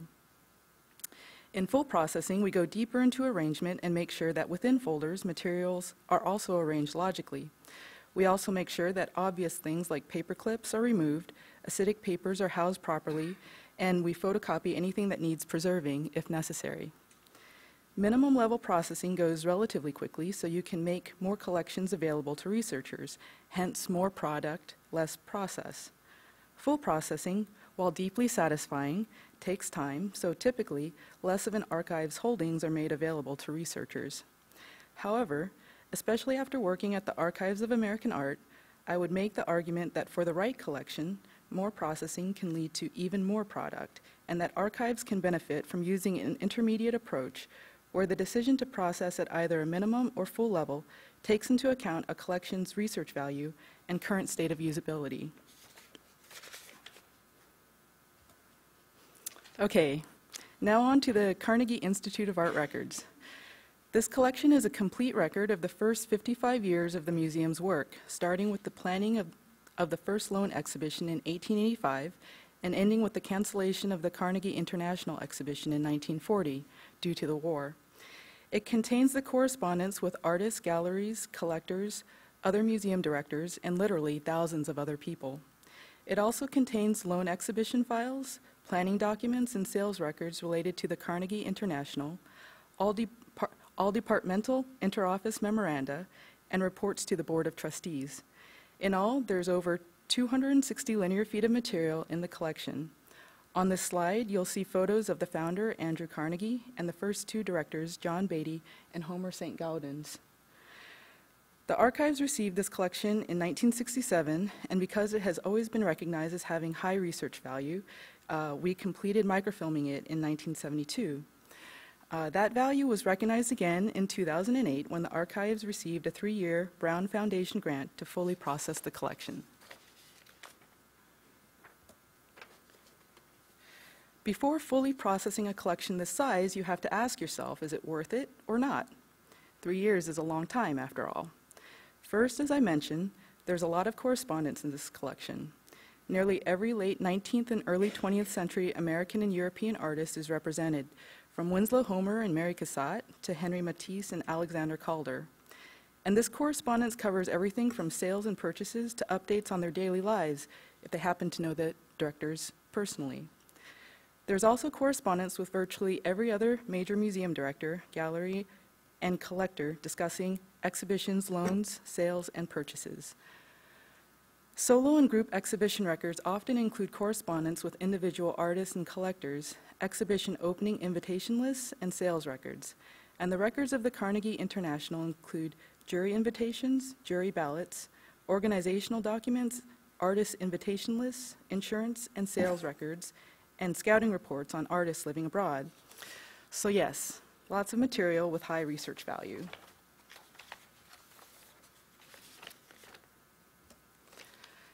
The second part of the rationale for fully processing this collection has to do with access. Although the collection was microfilmed onto 121 reels, the 16mm film was less robust than the standard 35mm and was placed under restricted access due to its fragility, which is really unfortunate. The second and more pressing argument regarding access is that the collection was still in its original order. I'll put that in quotation marks for a reason. The original order of this collection consisted of 3 schemas. Each schema was adopted to track the voluminous correspondence coming in and out of the museum, and while each upgrade to the next system was an improvement, it made comprehensive access to the records extremely difficult. The first 2 systems relied on a 3-part code that was assigned to each incoming letter. The first system lasted 5 years, from 1895 to 1899, and letters were alphabetically arranged by correspondent name. Having to keep that up got to be too much, so in 1900, they continued assigning codes to individual letters but filed them chronologically. On the screen, you can see one of the cards they used, which lists the correspondent's name, the date of the letter, and the 3-part code. It's a little bit faded, but maybe you can see it. In 1906, they realized the entire system was untenable and moved to a permanent whole number code, where every correspondent was filed by the number they had been assigned. To make things a bit more challenging from an access perspective, from 1900 to 1940, the museum retired its active records into storage every 2 years and started up with a fresh new batch of files. I don't know if you can read it, but the quote on the screen is from a 2-page letter by the secretary, Mary Red, who summarized what I just described, except in 1915. I like to think everyone who's worked with these records since then gets a kick out of her last line. The use of these numbers has been introduced to simplify the filing of letters. So, to return to the idea, when more process equals more product. Because of the various filing systems used by the museum, the correspondence from a single artist, in this example, John Singer Sargent, spans 26 years, but due to issues of access, a researcher might not be able to refer to all of the microfilms. Their other option would be requesting 13 different boxes, but they would still have to spend significant time looking through individual folders for letters that fell between 1897 to 1905. So the full processing plan was to gather all materials from a single source and file them in one location. In this example, instead of 13 boxes, there would be 1 folder of Sargent material. The processing plan for this collection was to create 6 series: correspondence, exhibitions for solo and group exhibitions, the Carnegie International exhibition files, the Department of Fine Arts the Department of Fine Arts interoffice memorandum, and 2 separate series for the formats letterpress books and card catalogs. Here I've included the timeline for processing the collection, which is the real one that I can produce after having completed the collection. The photo that's on this slide was taken while processing the 1885 to 1906 correspondence, and it was definitely the most time-consuming section of the entire collection. Since letters were originally filed individually, they had to be reordered individually too. But I believe, and admittedly, maybe I have to believe, that since it was the heart of the collection to access, to finally crack it open and get it organized is part of the rewarding more process equals more product I was talking about. During the surveying and processing of the collection, an intermediate tracking database was created to update names of correspondents and note which original boxes and year spans they were filed in. Another positive result to fully processing a collection is getting a really in-depth and comprehensive understanding of what you actually have. I can definitively tell you that there are over 8,700 correspondents in the correspondence series, with over 3,600 of those correspondents falling under the category of artist, collector, gallery, dealer, museum, or other art-related institution. There are also 101 artist exhibitions and 82 group exhibitions, and for the first time, complete file headings for both the Carnegie International Records and the museum's departmental records.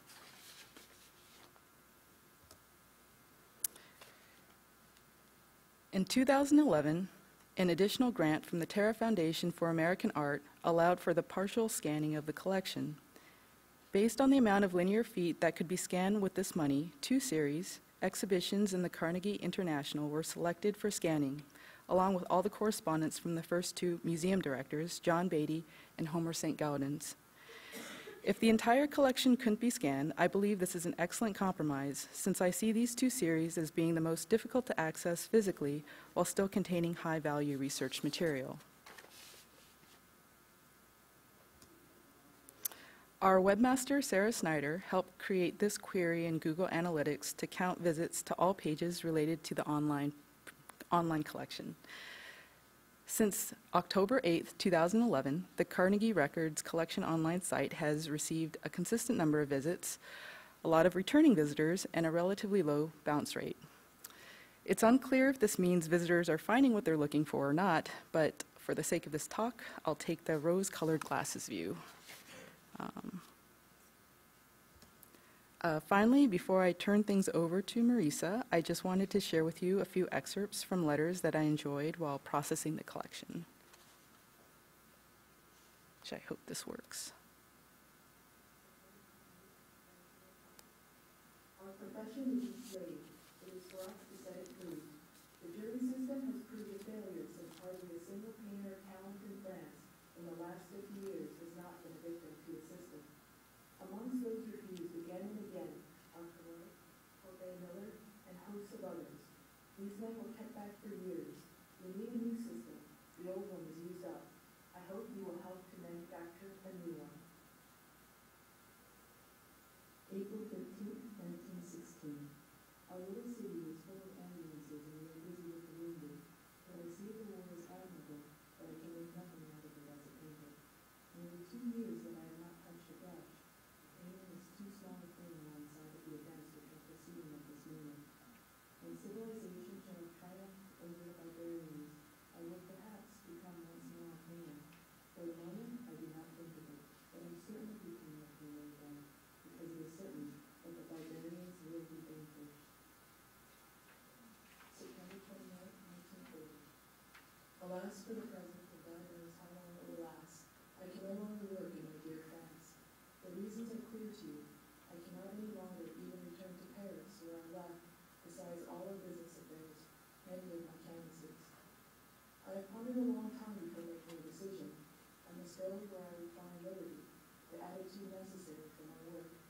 So I take the liberty in a very grave moment of our life to ask you, dear Mr. St. Gaudens, if you can write to the Department of State and ask me to have an exhibition or for other artistic ends, so that I may be permitted to leave with my canvases. February 6,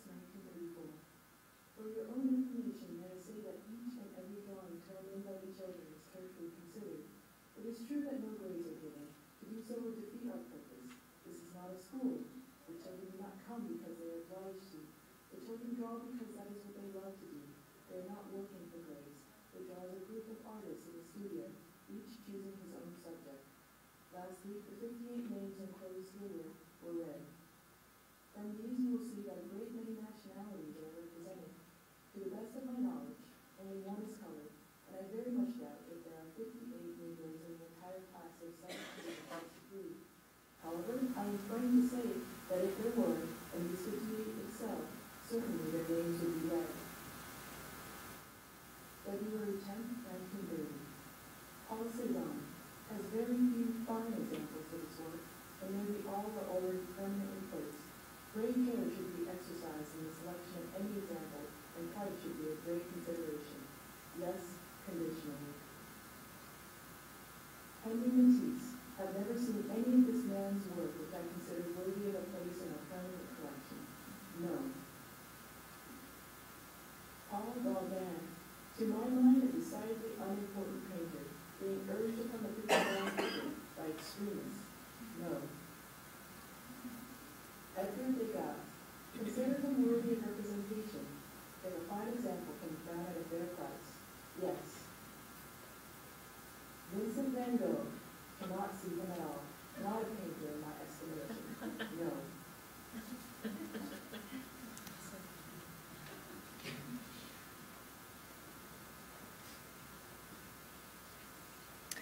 Oh, trustees, the more things change. My name is Marisa Burgoyne. I'd like to thank you for having me today. But first, I'd like to start off by thanking Judy and her team in the processing department who make what we do much easier. The Archives of American Art does, in fact, serve unprocessed collections. Next. Does in fact serve unprocessed collections to scholars and researchers. It makes it much more difficult for everybody. In some cases we have some idea of what's in the collection through older box inventories or perhaps unpublished finding aids, but in many cases we simply bring out the containers at whatever length they may be and have them go through them on their own.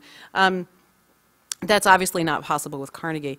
But processing obviously allows greater researcher access to materials in a much more efficient way. It lets everybody use their time in a more efficient and much more enjoyable manner. And the lesson of Carnegie is not going to be a surprise to you at all, which is that if you build it, they will come. This is a screenshot of our Ask Us form on our website in which people can ask reference questions, request digital images from our collections, and request manuscript reading room appointments. The Ask Us form generates about 2,500 queries a year. Some of them have to do with vampire movies that we don't necessarily spend a lot of time on, but very often what they want to know about is Carnegie. As Judy mentioned before, the access to the Carnegie information was difficult, time-consuming, and painful. And when I first started at the Archives of American Art a few years ago, and the collection was in its sort of original order, and I got a query about Carnegie, I made a half-hearted attempt to figure it out and then went sort of semi-weeping to someone on our staff who had more experience with the material, and she figured it out for me. The interlibrary loan of the material, which we would normally do, was problematic because there were 16mm reels and I think 35mm reels. The 16mm film wasn't a very good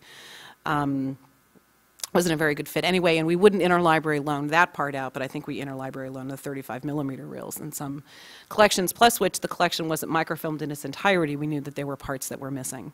So it was hard for us to answer reference queries with any sense of confidence that we were getting all the material that we should. There is great joy in the land. Researchers are using the materials in great ways. We know from the web statistics that I won't address, but we know from the web statistics that people are using the collection online, we know they're using the part that's been scanned online, but we also know that with the better access to the material, with the very detailed finding aid that Judy constructed, that people are able to identify specific boxes that they want to look at. Since the finding aid was deployed, actually I know that date's wrong, and I'm sorry about that. We've pulled out about 25 boxes by researchers, several of those boxes more than once. And of the collections that we served to individuals, it's in the top 20, which is a good number. We served about 500 different collections last year in our manuscript reading room, and this one was in the top 20. We also get ellipses, as I said, from the collection, about the collection through our Ask Us form. This is a nice example from Theodor Gagau. The ellipses are his.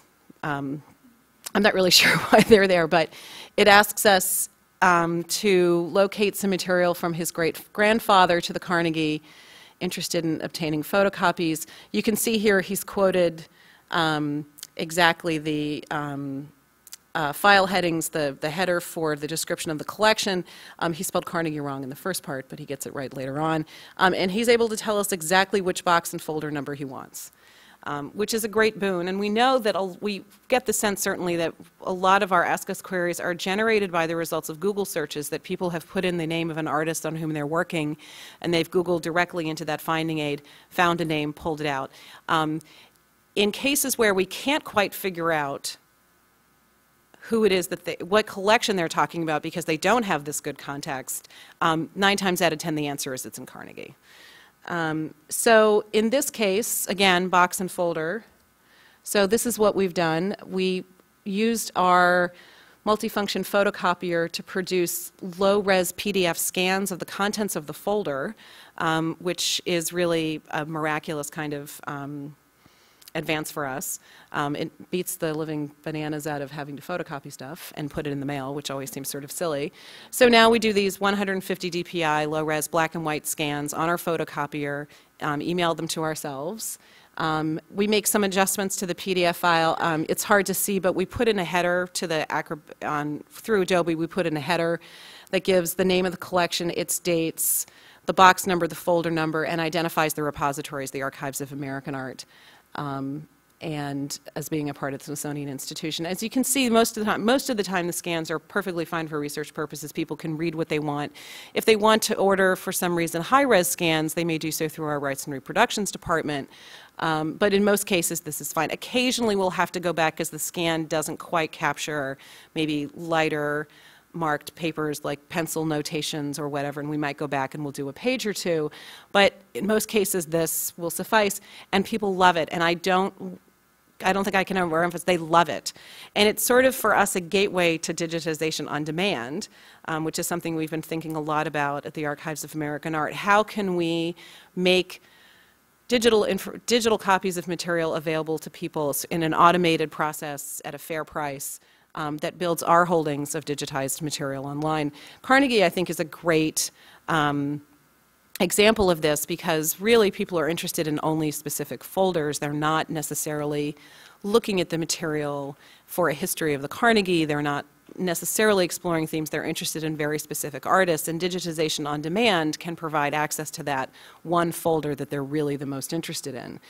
We do this for a fee. We charge them 50 cents a page. People are perfectly happy to pay it. And our feedback from it is, as I say, is that people are really very pleased because the trip to Washington for one folder is not possible for most of our researchers and doesn't make any sense anyway. So the upshot is we're seeing an uptick in those questions that come in through our Ask Us form, and we're also seeing an increased use of the material within our manuscript reading room.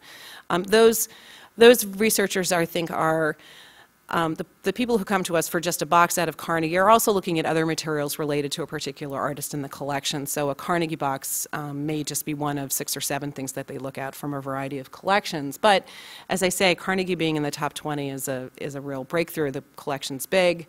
But now that it is so much better described and arranged, we're really very pleased to see how much it's being used. And I just want to say thanks again for Judy. I watched Judy do this over the course of several years in her office with the piles and the Microsoft Access database, which I suspect, although I don't know for sure, that Judy wrote herself. Sort of, yes? Yeah. That Judy wrote herself to manage all the material, and it's really that kind of back-end work that makes the reference department look like superstars. So thank you very much.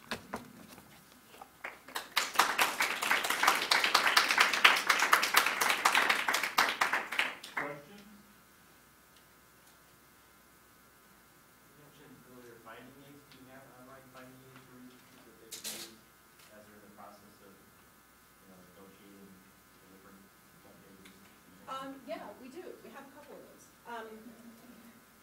We have, I think, 400 maybe, 50. Yeah, between 450 finding aids, which are done at a variety of levels. They're minimally processed materials with finding aids online, and then there are fully processed collections that have finding aids online. And collections that, I don't know if you're familiar with our collections online, and somebody else could speak more to this, but the collections online, the way that we deliver images of entire collections is built on finding aids. So with the Carnegie materials, if you look at one of the series that's been digitized, and you look at the finding aid, there's a box and there's a folder number, but the folder title is hot, so you click on the folder title and you get the contents of the folder. But as we say all the time, any finding aid to a collection helps drive researcher use. It helps everybody. And it's certainly true that, over the last few years, we've seen a real growth in the number of finding aids that we have online, which is, like I say, it's good for everybody, because I don't want to pull out 7 boxes of something if I only have to pull out one. We served 4,000 containers in our research room last year. And I have the backache to prove it. But that wasn't really your question. Anything else? Was the sample you showed in your slideshow typical of the questions that are asked about this collection? It is. Or are they broad? Are the questions that you need to help direct your researcher to the collection and into discovering it? No, they're very specific, and I think it's largely because they're interested in one particular artist, and a result of a Google search has led them to that finding aid. And as Judy points out, it's a huge number of correspondence listed in that finding aid, and I'd imagine probably more than any other collection. It also encompasses artists that perhaps were well known in their time but are not now, and this may be some of the only material that's out there that's described, much less online. And we find that, for every, it's been sort of my experience that for every 10 of these questions we get about Carnegie, probably 4 of them are about family members. It's always a great aunt. It's always, it's not always, but often it's a spinster great aunt who was they came to find out that their spinster great aunt was an artist, and they don't use the word spinster, but that's sort of, I think, how they're described in the family. But it does seem to be that people are interested in very specific artists, and like I said, about whom maybe not much else is known. And certainly people I haven't heard of.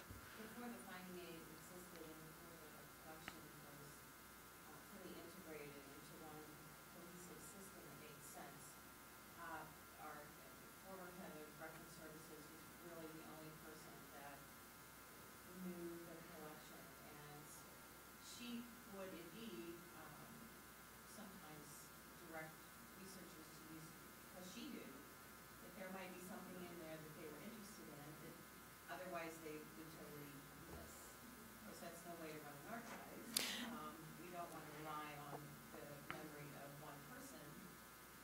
That's the finding aid. So we hope that people can find what they need online before they even contact the researcher. Mm-hmm. I came in at a minute or so late, so I may have missed this at the beginning of the talk when we were talking about how you decided how to process the collection. When I think of MPLP, I think people often think, well, our decision is based sort of on how much the collection is going to be used, and that might drive the process of decision. But of course, it really is how the collection is going to be used that should be driving that decision. And I wonder if you think there's any way to, as objectively as possible, evaluate a collection to come up with some sort of matrix of this is how the collection is going to be used, and therefore it fits into this type of processing. So you're talking about a collection where the individuals in the collection are really important, but nobody's really studying the institution. If you have institutional records where the institution itself is more the object of study, maybe you don't need to process at that level because people really are interested in whole boxes of materials. So I was wondering if you could comment on that and how you might be able to come up with some rubric that, from your experience, that might help you make those processing decisions for other collections. Well, I can't as a processor, so I'll leave that to Judy. I'm not a processor, so I will leave that for Judy to address.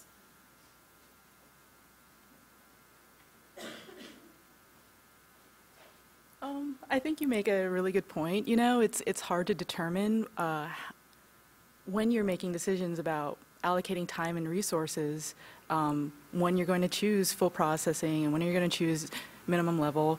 I think a lot of the decision can be based on past history and knowledge of the collection. You know, are people constantly requesting this collection because they know that we have it, and then once they're in the collection, depending on its level of current processing, are they able to find what they want fairly easily and it's satisfying to them, or is it really, really difficult, but they're still plugging away because they really want that information? And also just our acquisition specialists kind of know, like, is this collection, like, what's the value of, intrinsic value, like, what we believe the value of this collection is, and is it worthwhile to put the resources in, so that even if researchers don't know this artist or the materials in it, once we make it available to them, we know that it will be of value to people. I mean, I think it's a bunch of different things, you know, like, I personally, having processed this collection, think the institutional records are fascinating, but that's not a series that we digitize, because in the grand scheme of things, I think digitization on demand with the correspondence is pretty straightforward, and putting the Carnegie International and the exhibitions files is like, makes a lot of sense. I don't know what the audience is for Carnegie Institute Department of Fine Arts material to digitize that series, if that would have been the best choice of our resources, given the amount of money that we have. So. To answer your question about a matrix, a lot of this is grant driven. This project was funded by a grant, so whenever we receive grant funding, we fully process. Unless it's a collection secure pool fund grant that's specifically for minimal level processing. What we try to do is both. We feel that there are some collections that truly deserve full processing. We know this. They're used a lot. We know what their problems are. They do need data access. On the other hand, we have a backlog that needs to be processed. So we're going to plow through it using MPLP techniques. And we do keep a spreadsheet of what we think the priorities are. We have a survey database where we have the research value ratings for how many errant, at least half, about half of our collections. So we do have a number of tools that we use when we make these decisions. I personally feel that every collection should be minimally processed. Doesn't mean it's the end for that collection. If it's used a lot, Musical Card is a really good example. If it's used a lot, you can go back to it.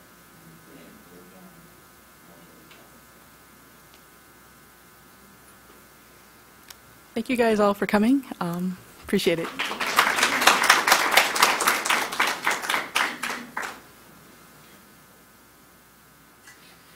Thank you, Judy and Marissa. I think it's interesting to hear the decisions that you archivists need to make in the process of, you know, making collections accessible, and how should you process them, at what level. And these are things, it sounds like, that each and every one of you have to make decisions depending upon the research value or how the collections may be ultimately used. So thanks for sharing your challenges and the decisions you made. We want to stay with our schedule because the film series at the lecture hall is synced, and so again we're a little ahead. So why don't we take you know, about 15 minutes break, and we'll start again at 12:30 on the schedule, just in case of people from the film want to come back over here for the 12:30 session.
just didn't want you to be worried. Do whatever you need to do. Okay.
It's way up to home.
Oh, curious.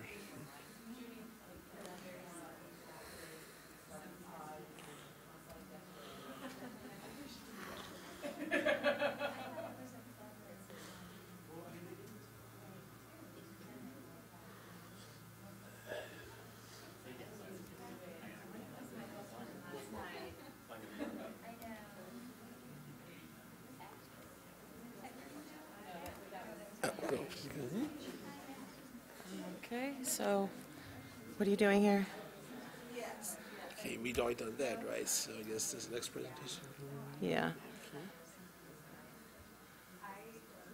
Oh, I guess I have to go up here. All right. Yeah.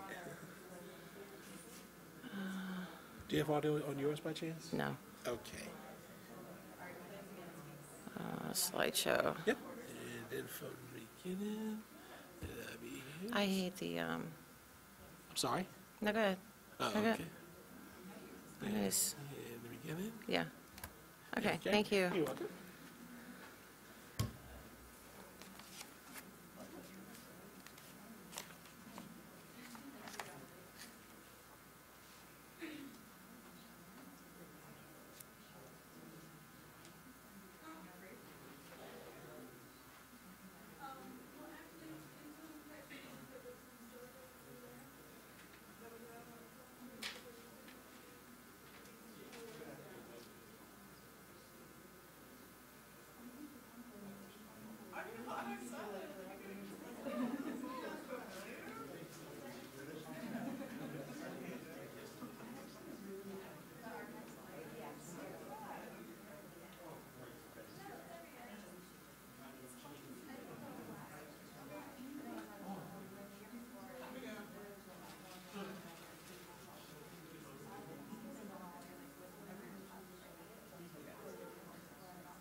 Good afternoon again. Well, now you're going to really be excited by espionage and danger, interrogations. So hopefully you had a light lunch. Our next speaker is Barbara Akins. She's the chief of collections, excuse me, at the Archives of American Art, and she's going to talk about their collection. Excuse me, sorry.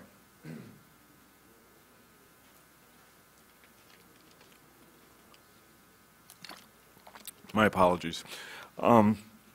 She's going to talk about the collections that they have, personal archives and oral histories of several of the leading monuments men from World War II and the activities that they had conducted in protecting and recovering cultural and artistic and historical artifacts during the war and afterwards. So, Barbara?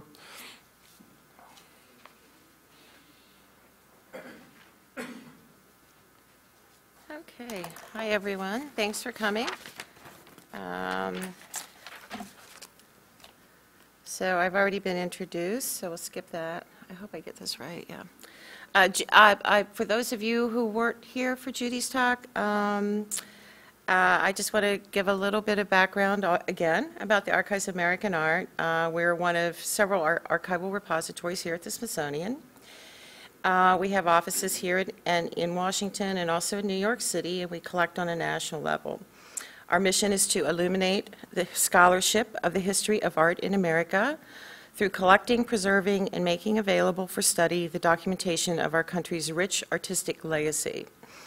We have about 4,500 original manuscript and archival collections that measure about 15,000 linear feet. We have 2,000 recorded oral history interviews, many of which date back to the 1950s. We have over 1,000 collections that were loaned to us for microfilming. We have an active exhibitions program and a permanent gallery space in the Donald H. Reynolds Center for American Art and Portraiture, and we also publish a scholarly journal. We have a website, and on our website we make available collection-level descriptions for all of our collections. As mentioned in the previous session, about 450 to 500 finding aids, oral history transcripts. We do online exhibitions, issues of our journal, a blog, and significant amounts of digitized content, including the results of our highly successful large-scale digitization initiative. We have the papers of artists, designers, art critics, collectors, teachers, scholars, curators, arts administrators, art galleries and dealers, and arts organizations. They offer users a unique and deeply personal experience by allowing them to make universal connections with some of our most well-known cultural icons. And here we see from left to right Alexander Calder in a rare shot of him laughing, Jackson Pollock as a young boy feeding the chickens on the family farm in Wyoming. We have sculptor Hiram Powers' studio memorandum journal, sculptor Una Hanbury, who's sculpting Georgia O'Keeffe in New Mexico, and a loving moment between Frida Kahlo and Diego Rivera. But today's talk is not only about hidden treasures in the collections of Archives of American Art, is literally about hidden and hiding treasures. It's a story of unlikely war heroes, danger, bravery, espionage, and buried treasure. And while preparing a grant proposal to process archival collections that further support World War II era provenance art research, I came across the papers of several soldiers who served in the Monuments, Fine Arts, and Archives section during World War II. And as I delved deeper into the collection, I just became fascinated with this story. And well, to me, it was a little publicized facet of World War II. For many of you, perhaps for you all, it's familiar. You may have read the book by Michael Edson, excuse me, not Edson, Edsel, and which is equally interesting. And he also used some of our collections as sources. But as I read through his book, I found that he also missed quite a few.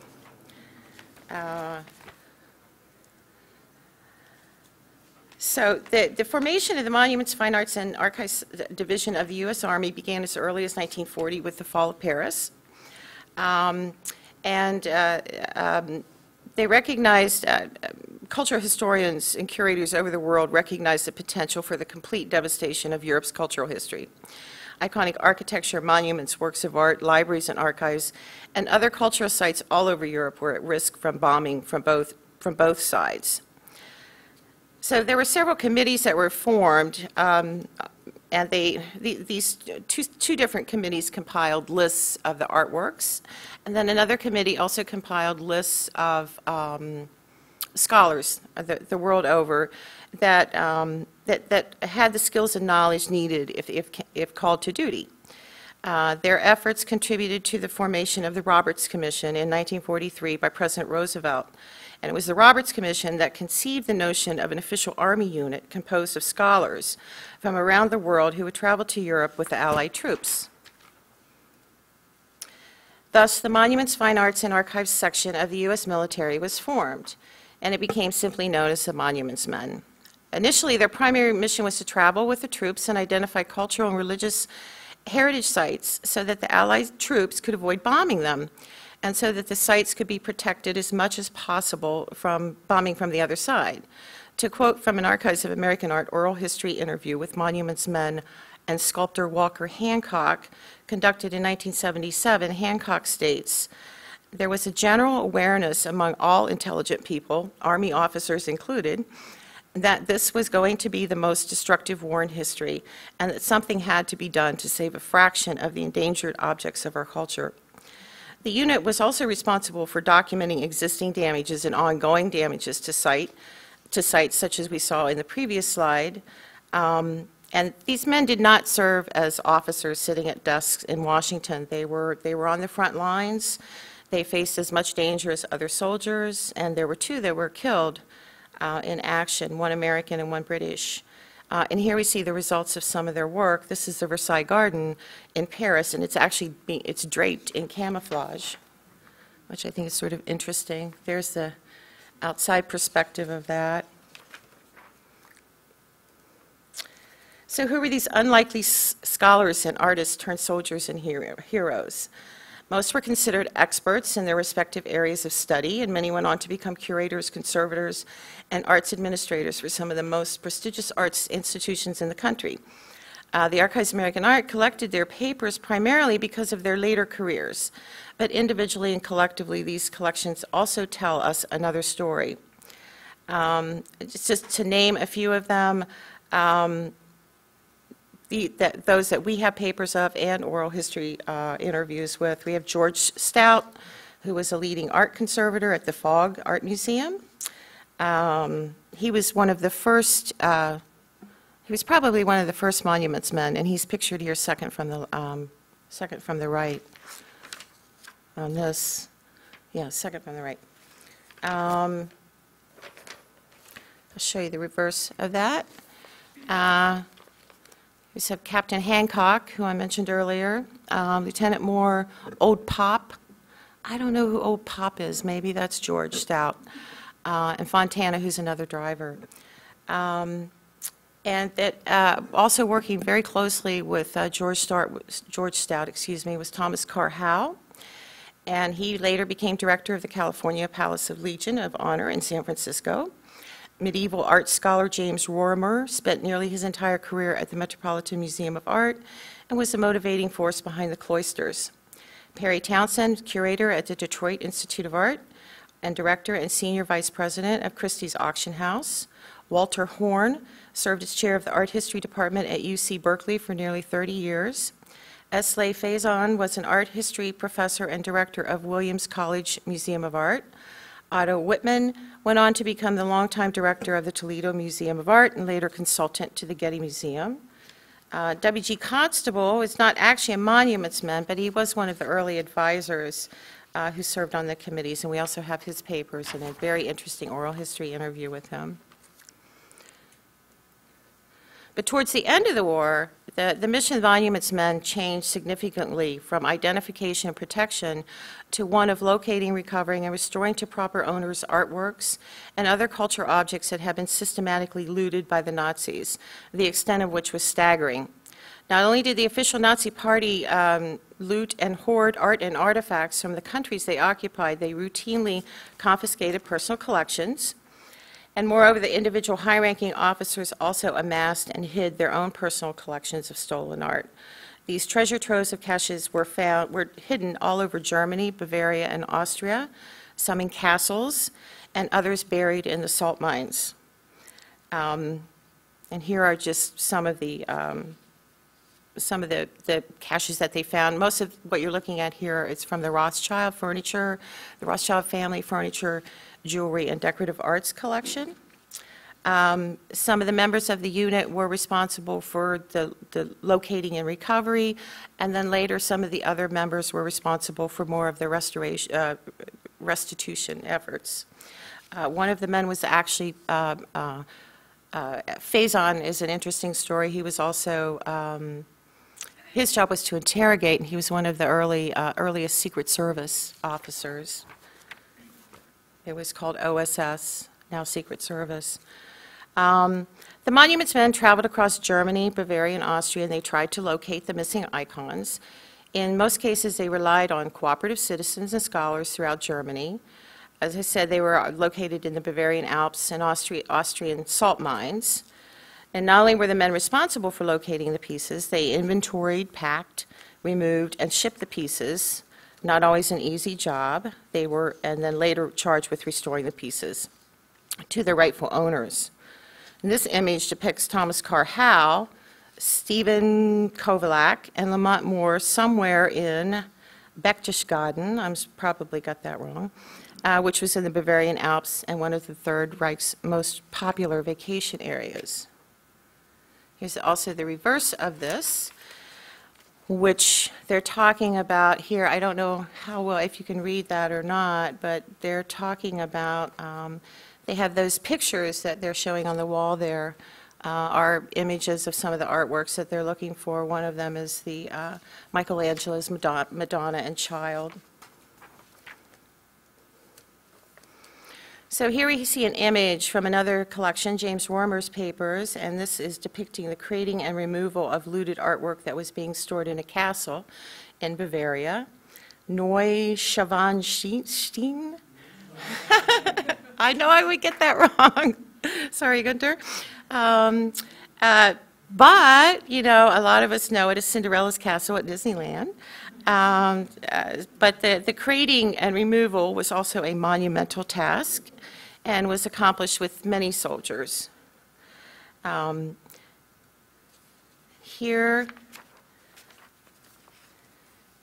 we see Monuments Man George Stout, who was in charge of recovery of the recovery efforts at the salt mines, the Alt-Aussee salt mines in Austria, where large portions of stolen artwork had been stored by the Nazis.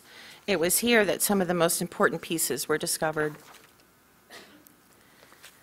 This just shows the buildings in the Alps. It's really a beautiful location.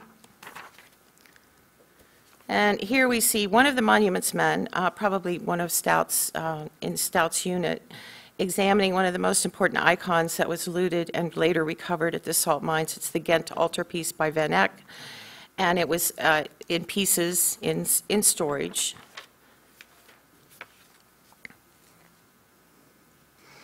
And here is written by Thomas Carr Howe. Lieutenant Kern and Karl Sieber was a cooperating German scholar in Alt-Aussee examining the lamb in the salt mine. The famous Ghent altarpiece by Jean Van Eyck, one of the, if not the greatest art treasures in Belgium, which is called in abbreviation the Lamb, full title, Adoration of the Mystic Lamb. And here is another treasure that was recovered in the salt mines. Here's the Madonna and Child by Michelangelo. You can see that they're sort of trussing her up right there.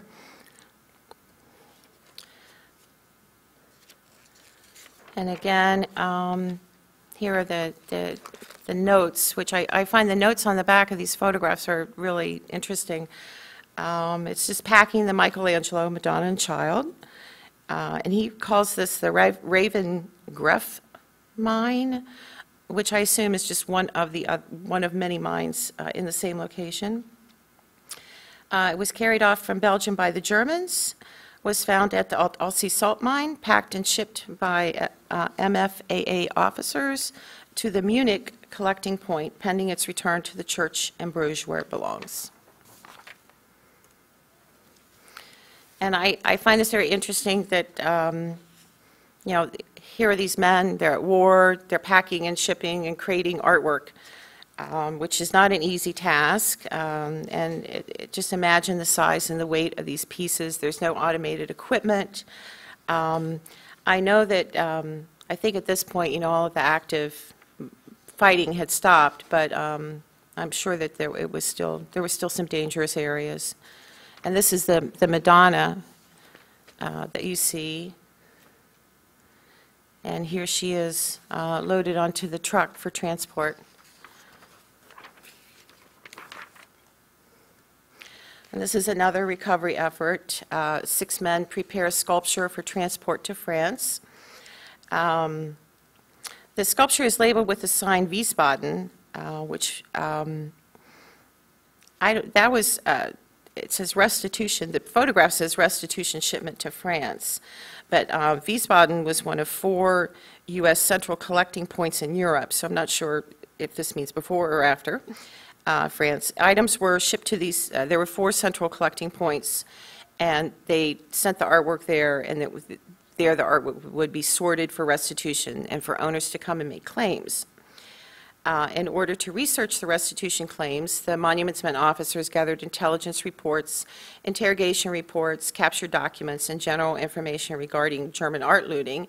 And it was really helped because the Germans did keep meticulous records of everything that they stole.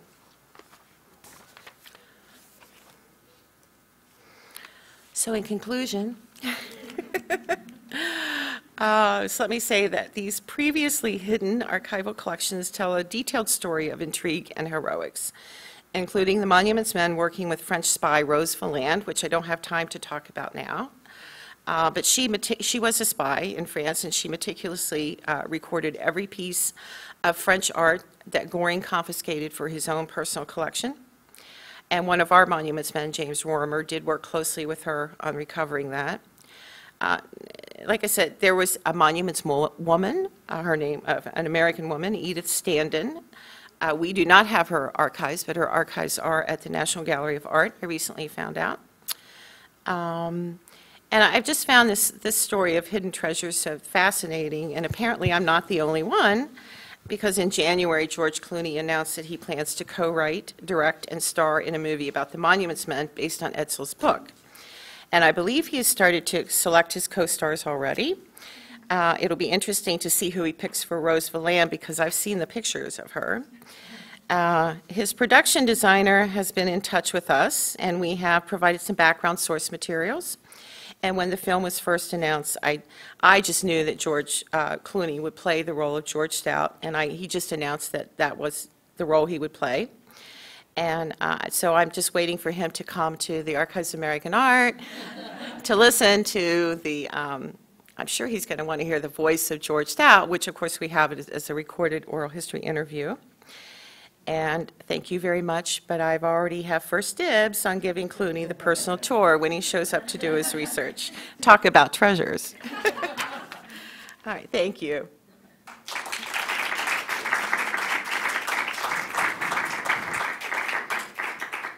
Are there any questions?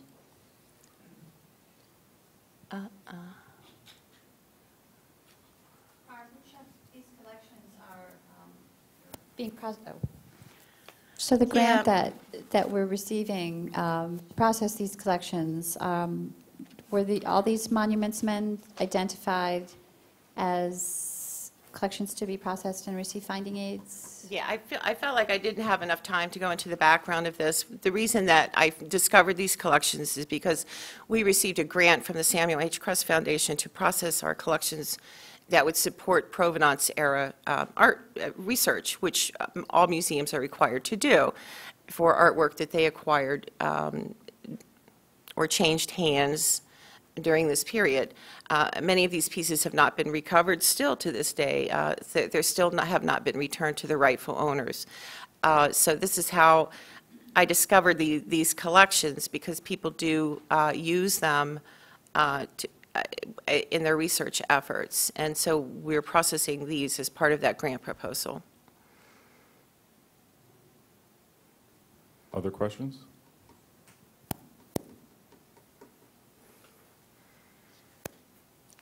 Thank you, Barbara. Again,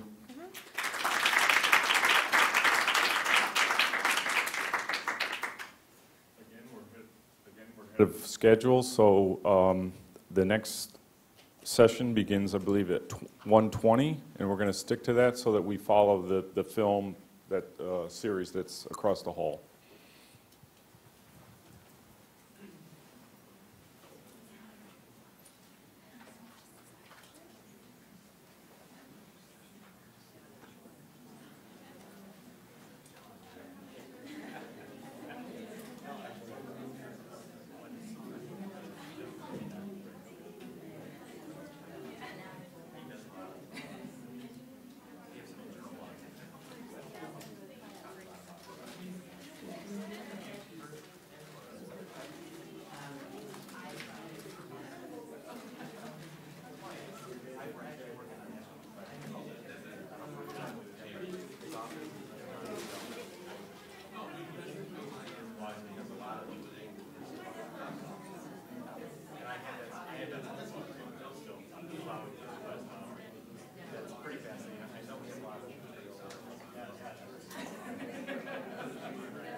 Nice to meet you.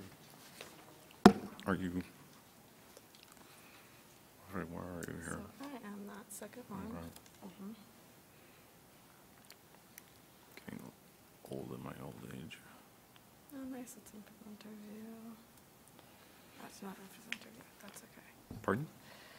I was wondering if it would be in presenter view, like here, show the notes. Oh. But it's cool.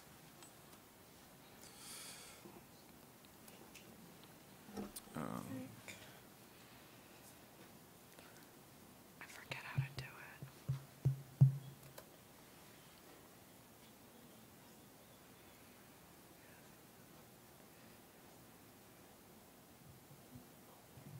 Yeah, is it-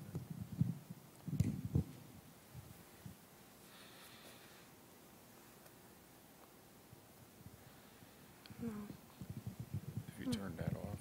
and turn it back on.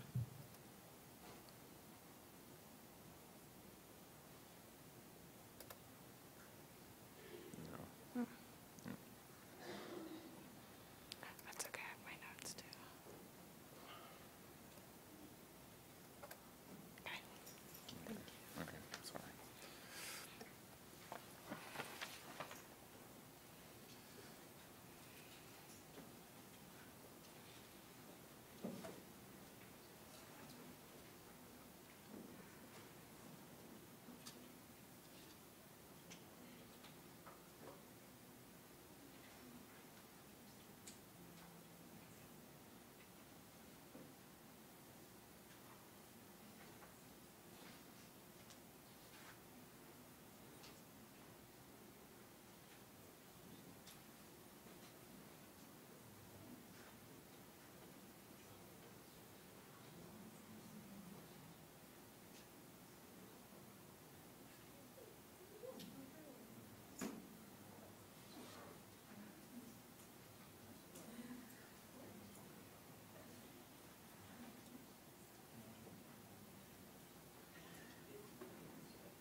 Good afternoon.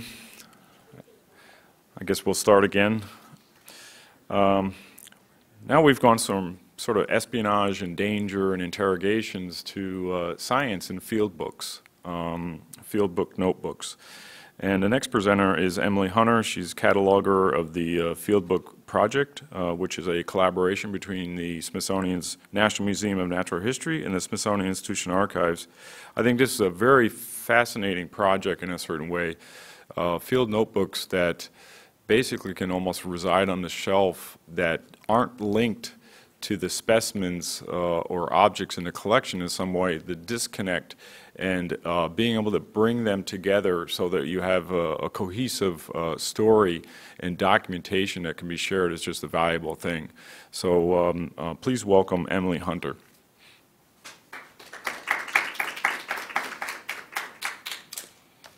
Thank you, and thank you everyone for coming.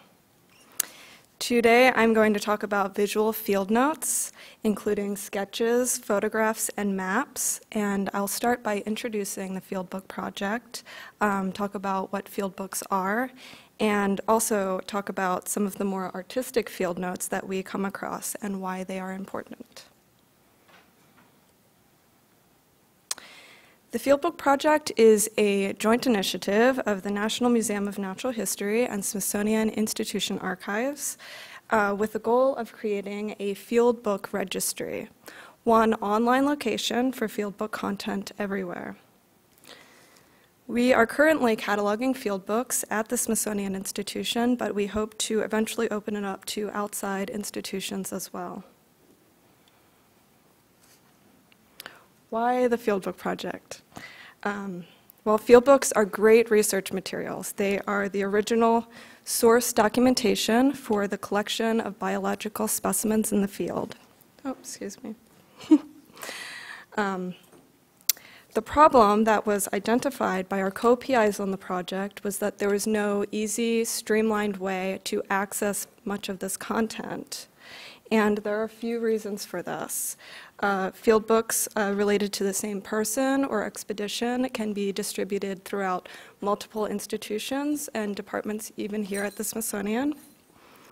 Access points are inconsistent, and some field books are described at different levels. So some may be minimally described in finding aids or inventories, others may have full catalog records, and others are not described at all and are truly hidden. Overall, there's no community-adopted standard to control and provide better access to these kinds of materials. So with a grant from the Council on Library and Information Resources, the Field Book Project works to describe these materials so that researchers can know that they exist and have access to them. We also have supplemental funding from the Smithsonian Women's Committee and a Save America's Treasures grant to support conservation and digitization of field books. And at this point, you're asking, what are field books? The project defines field books to be unpublished, original records of field events leading up to and including the collection of biological specimens. A lot of times, they look like this.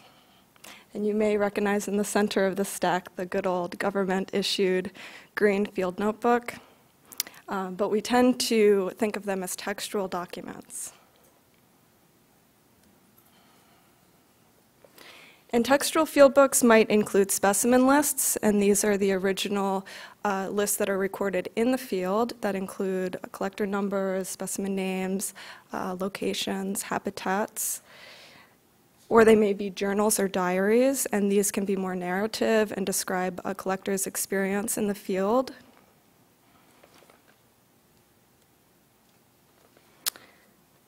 But field books can also look like this. Visual materials are often, or sometimes, overlooked as research materials. They are beautiful, but they can also give us a lot of information. They can tell us specifically about the specimen, the environment that it was collected in, methods of collection, cultural context in which the collection occurred, and other information regarding the collecting event.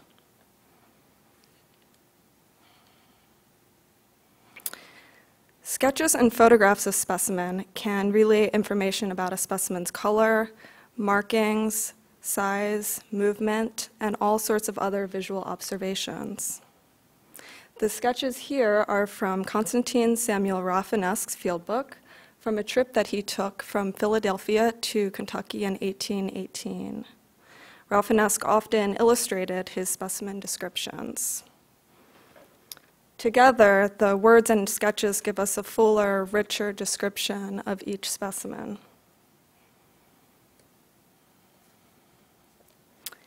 And actually, we see a lot of sketching when it comes to field notes on fish. Since the process of securing and preserving fish specimen causes colors and patterns to fade, color renderings like this one can actually tell us a lot about what that individual looked like. This particular sketch was completed by Joseph Drayton, who worked as an illustrator for the United States Exploring Expedition, also known as the Wilkes Expedition, from 1838 to 1842.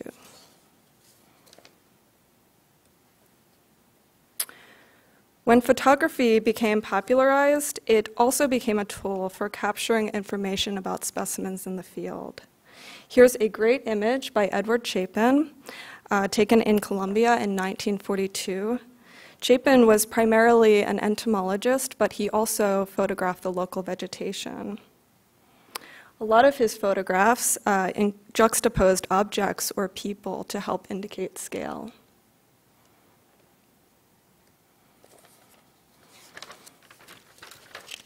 Photography and sketching can be important tools for observing and learning about a specimen. Collectors might have a bit in common with artists in this way, that they are carefully and methodically using their visual senses to observe and then record what they see. These images are by entomologist Robert E. Silberglied, who worked with butterflies and other insects at the Smithsonian Tropical Research Institute in Panama, primarily in the 60s and 70s. 1960s and 70s, sorry. The medium of photography was really integral to Silberglied's work, and so became dominant in his field notes. He studied UV reflectance of butterflies, which I will not go into, except to say that photography was a way for him to capture information that is normally invisible to the human eye. He actually invented his own photographic device and corresponded with Kodak about it. So he's unique in that photography really did become an art for him.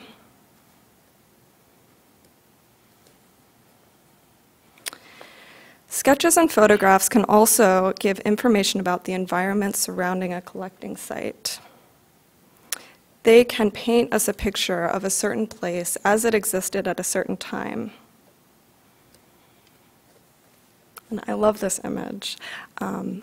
I think it shows that a picture is worth 1,000 words, in that I don't know what I could say about it that would relate to you in the same way that, of you just looking at it.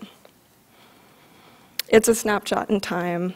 It is East Island on June 12, 1966. The photograph is by A.B. Anderson, who was working on the Pacific Ocean Biological Survey Program to survey and band pelagic birds.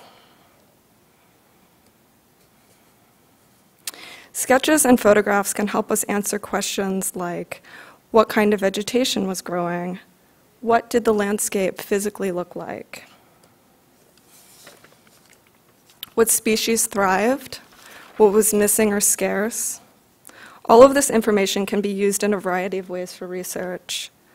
One way may be in the rebuilding or reconstructing of certain habitats to resemble a time that they existed in the past. Maps can also give us important visual clues about the environment. Hand-drawn maps can show routes that collectors took and indicate where particular specimens were collected or observed. This one here is from Raffinet's trip to Kentucky in 1818, at a time when roads were much more infrequent than they are now.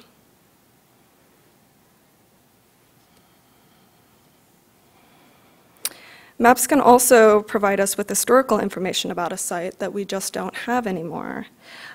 They can give us an idea of what a location looked like at a certain time in the past. For example, the map on the left is from the field notes of Joseph Rock in 1921 in what is today Thailand. And on the right, we have a contemporary Google Earth view of the same area. We actually had a past intern who was the primary detective in this case, and she plotted out all of the collecting localities using Google Earth. And what she found actually was that there was a discrepancy between the two maps. And it turns out when you zoom in on Google Earth, you can see that a dam has been built since the time that Rock was there collecting. And so the historical map really has a lot of information about what that location looked like at the time when Rock was traveling in 1921.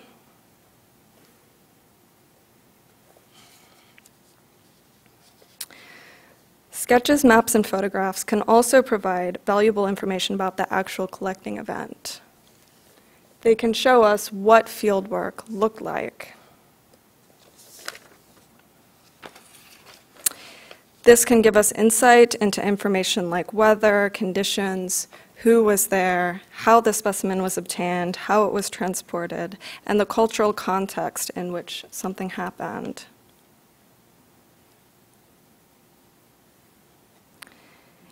And beyond all of that information, which is certainly useful to researchers, there is the plain old value of having this historical documentation that a wide audience might appreciate. Visual materials speak to us in a way that is immediate. They show us a slice of history, and they also give us context for these scientific explorations.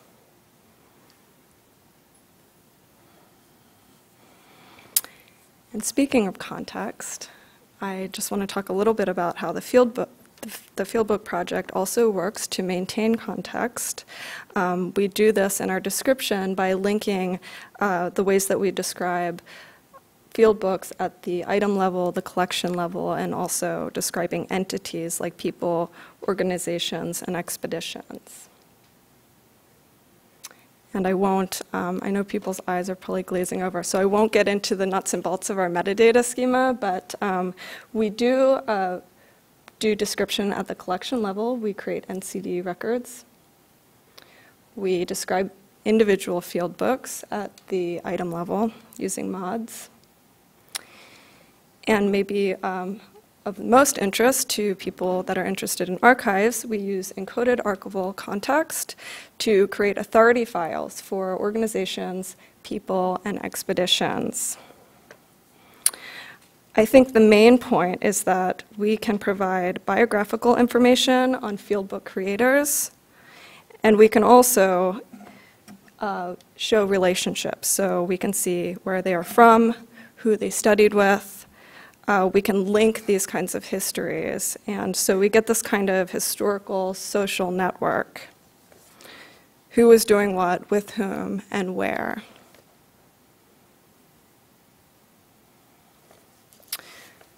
Describing visual field notes is not without challenge, the main one being, what is it that we're looking at? Or alternately, who is it, or where is it? Often, or maybe not often, but sometimes these materials lack accompanying text information. They may not have captions on the back, and so that's something that is a challenge to us. One way that we might approach this challenge is by crowdsourcing.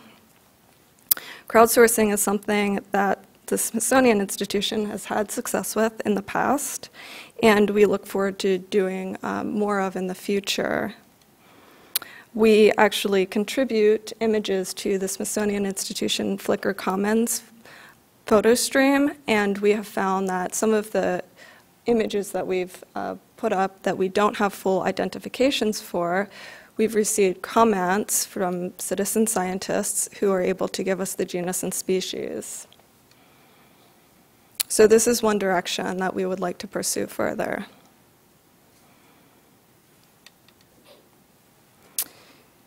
You can learn more about the Fieldbook project and see more images of field books on our Flickr stream. You can check out our blog where we post about twice a week. If you are a tweeter, please follow us on Twitter. We recently started tweeting, and you can learn more on our website. And thank you to our team and our advisors on this project.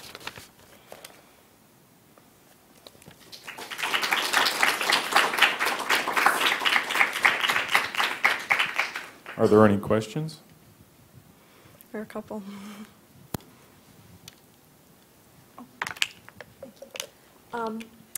My question had to do with your linking and going through a field book which covers a period of time or, like you said, an expedition that went to many different locations. Mm-hmm. Are you finding logical breaks in the field book that you can then create links to, or do you just group the whole thing and it matches the particular artifact that came with it? I think I understand your question. I think you're asking whether, at what level do we provide that kind of linkage? And actually, the linkage can occur at multiple levels. It can occur at the item level between items. It can also occur at the person level. The authority file, the EAC record that we create, can provide those linkages as well. We can link an expedition that someone was on, or the other people who were on an expedition. And we can have a full list of those people, and so that the linkage also occurs there. I have one other question. Sure. Sorry to hog. Are you digitizing the books, did you say, page by page, or? We are creating full digitized field books. We are not currently focusing on digitization. We're doing it just because of time and resources, and our major funding is for description. But we are doing digitization with the huge and wonderful help of Smithsonian Institution Archives.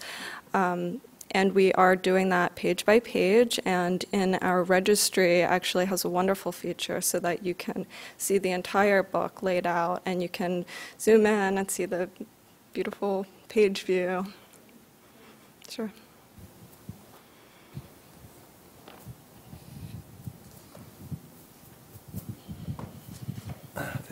Hi. I just wondered why you left anthropology out of your definition, and you know, because some of the Smithsonian naturalists, you know, specifically in the 19th century, had such diverse interests. You know, so they'd be collecting fish one day, they'd be collecting birds the other day, they'd be collecting anthropological collections another day.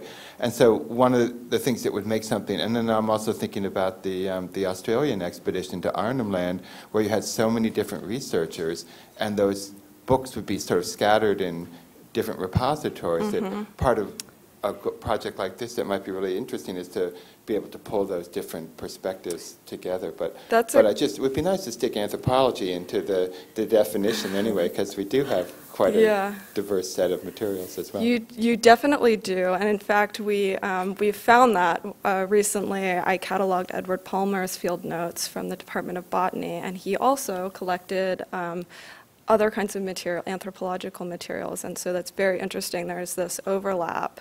When the project was defined, the choice was made to focus on biodiversity field books to kind of just have a contained starting point.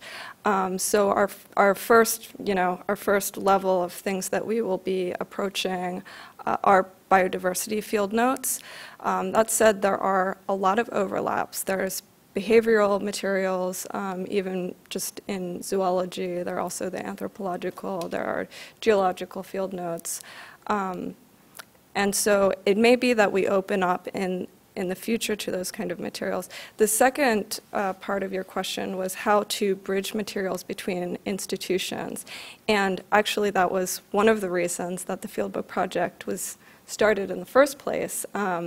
For the United States Exploring Expedition, for example, there are materials in 11 different institutions. So if you are really doing research on that expedition, you know, how will you find them? It's very difficult to know even where to start. And so the registry, ideally, is going to be open to outside institutions to contribute their records so that these kind of linkages can be made between the institutions. Other questions? Thank you, Emily. Thank you very much.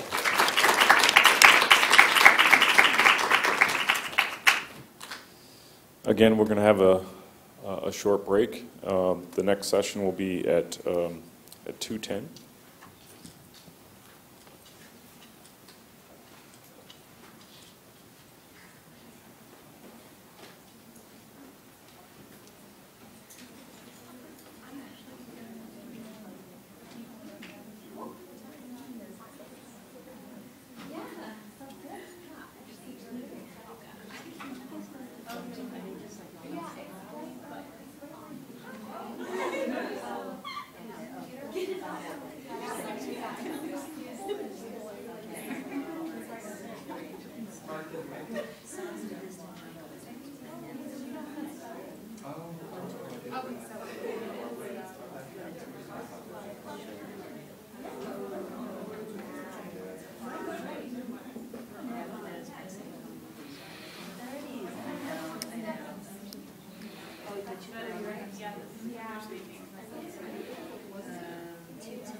There's a lot, and I have a lot of these crazy. I was always wondering why they're ones that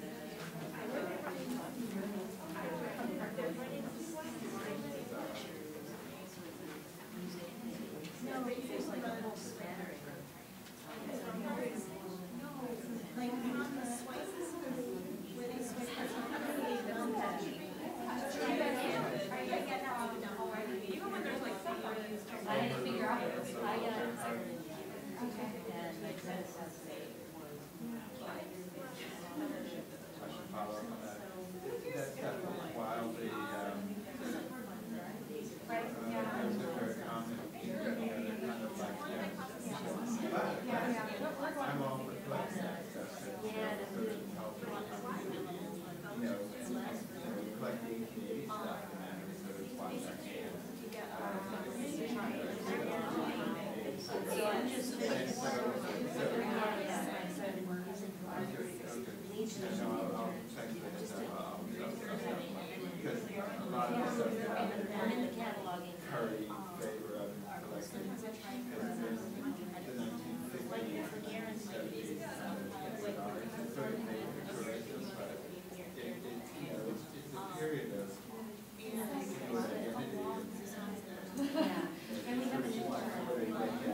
What versions of these stories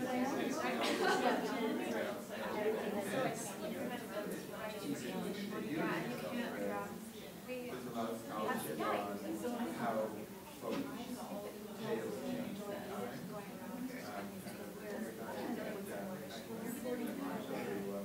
Looked at Spanish folk tales and then how they, from the 18th century and from today, how tales are clearly coming from Spain to around. So it'd be interesting with some design. Plus they might do one for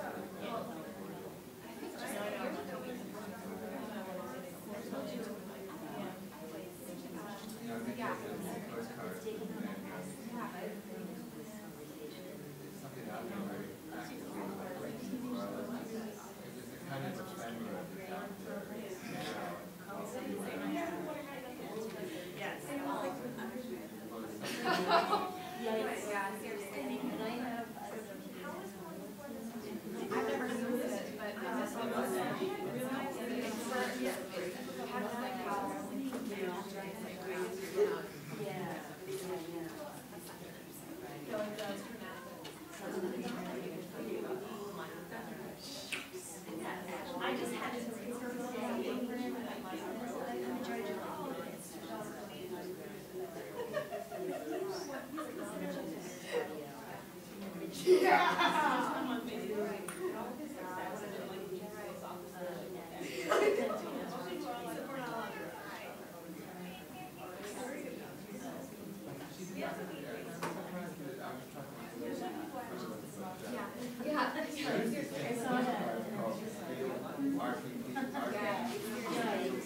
Oh, really?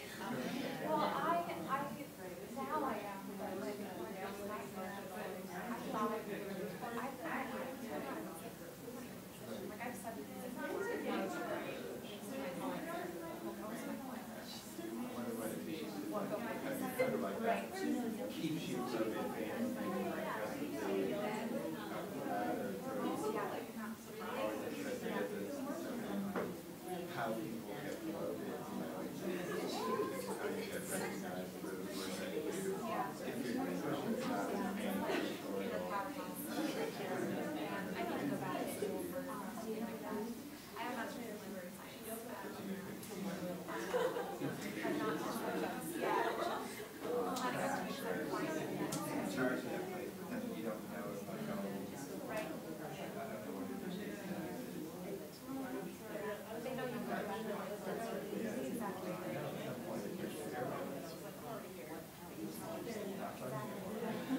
said well, yeah, but in general, no, like, we have to get there. Really.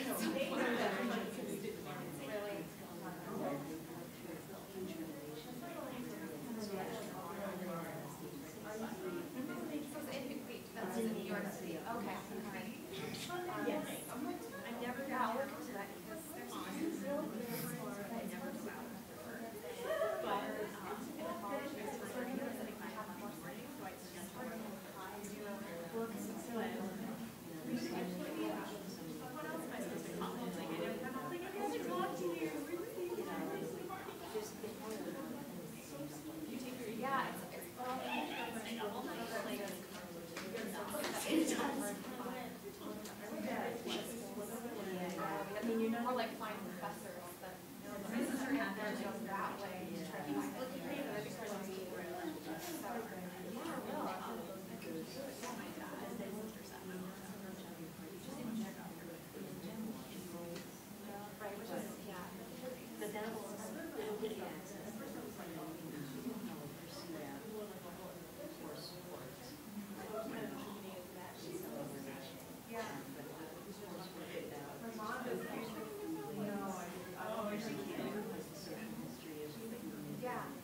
So, if you have the MLS, so that'll be helpful, but there are a few, archives that have very large, collections, so, yeah, and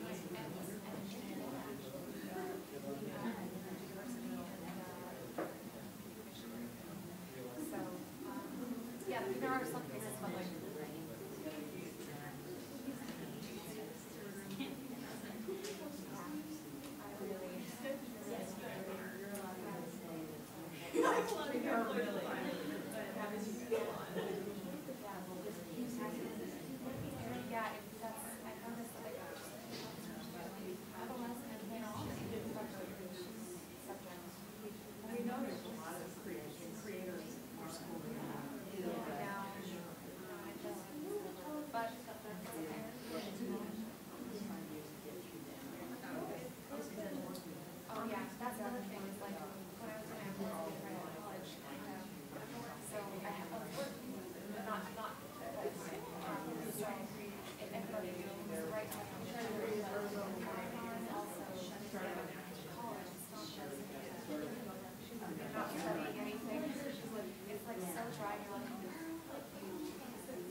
So I'm actually here as a part of one of our programs there for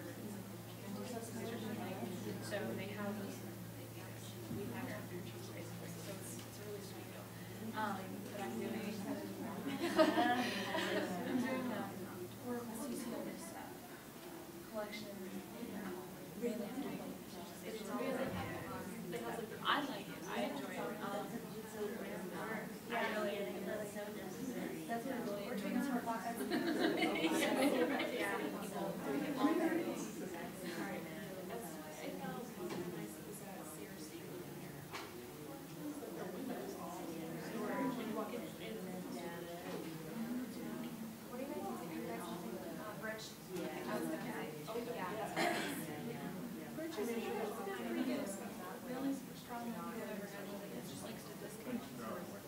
Oh, yeah, but that's when that works. Not the major. But yeah, it's great, like, you know, we have to sort of force it to fit the archival. Right, exactly.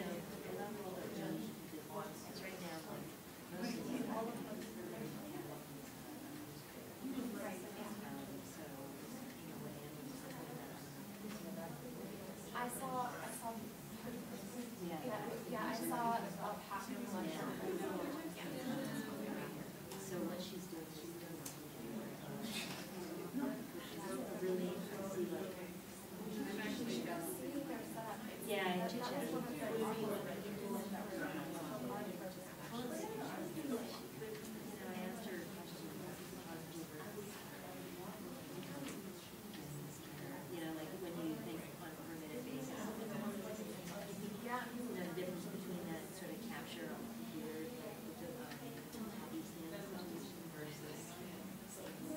yeah, that's a pretty sweet setup. I like that.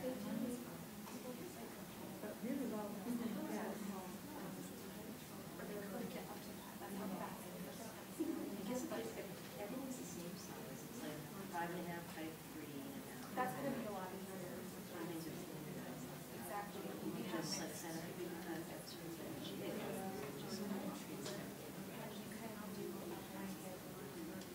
Correct. Yeah, exactly. Which is not we're all well, I'm not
Welcome back. I think for this this session, I'm definitely going to put my prop back on.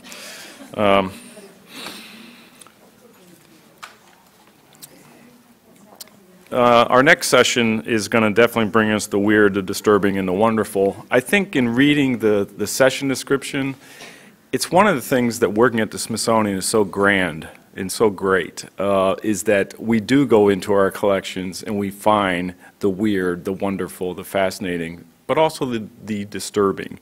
And so staff from the National Anthropological Archives is going to sort of give you a little bit of an overview, a highlight of their hidden treasures that fall into that category, and beginning with Gina Rappaport.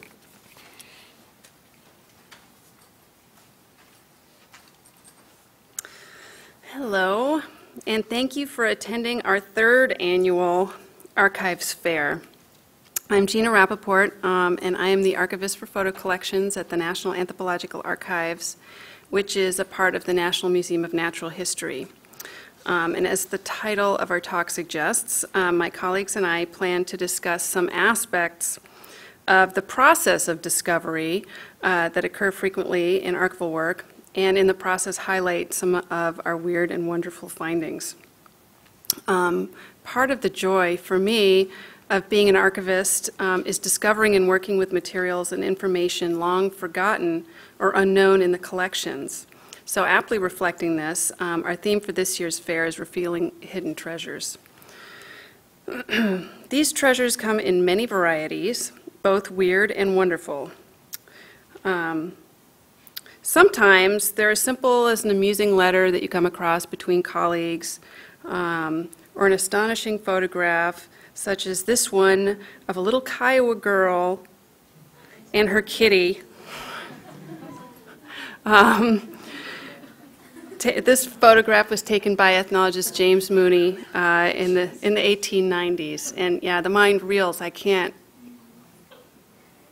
Hopefully we'll find some notes that he, wrote up to accompany this photo. But this is just one of these little things that, was processing the collection.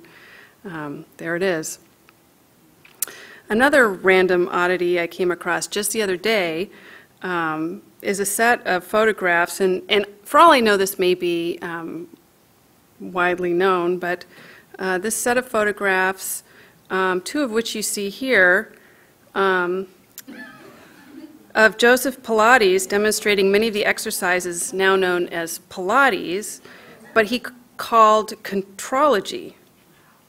And the sheet, well, now it's hidden under that, but there's like a bunch of sheets, 1 through 34, whatever exercises that, and it's sure to point out the age he was. And at the top picture here, he was 77. So this stuff really works. And that was just kind of a random little thing I came across. At other times, known material becomes spotlighted as a treasure when its meaning becomes better understood. As in the case of this manuscript produced by Canadian ethnologist Horatio Hale while on the Wilkes exploring expedition of 1838-1842, and we heard a little bit about that in the previous talk. While in Rio de Janeiro, Hale interviewed Brazilian slaves who were natives of Africa and compiled notes and vocabularies on more than a dozen languages. He also made drawings of cicatrixes, I'm not sure if I'm pronouncing that properly, but facial scarification designs, and he was able to note the places, map the places where these designs came from. The significance of this manuscript was recently felt when brought to the attention of a visiting professor from the Federal University of Bahia in Brazil, who specializes in ethnic and racial studies. Dr. Sansone referred to the manuscript as smashing and was able to actually provide resources for its digitization. He and his colleagues are now studying the manuscript and plan to include it in their Digital Museum of Afro-Brazilian and African Heritage. Oh, I mean, I've jumped ahead. I've given away. On the weird end of things, we do hold collections whose subject or content can be particularly strange, sometimes disturbing, and I don't think we've really included too much of the disturbing here, but this is a collection that I think is particularly strange and a little disturbing. William Herbert Sheldon was a psychologist who developed what he called constitutional psychology, which examined the relationship between physiology, disease, and behavior. A key part of his research data sets were what he called S-type or somatotype photographs. He was not the first to make or use these photographs, but he did standardize their composition so that he could make precise measurements of the individuals pictured.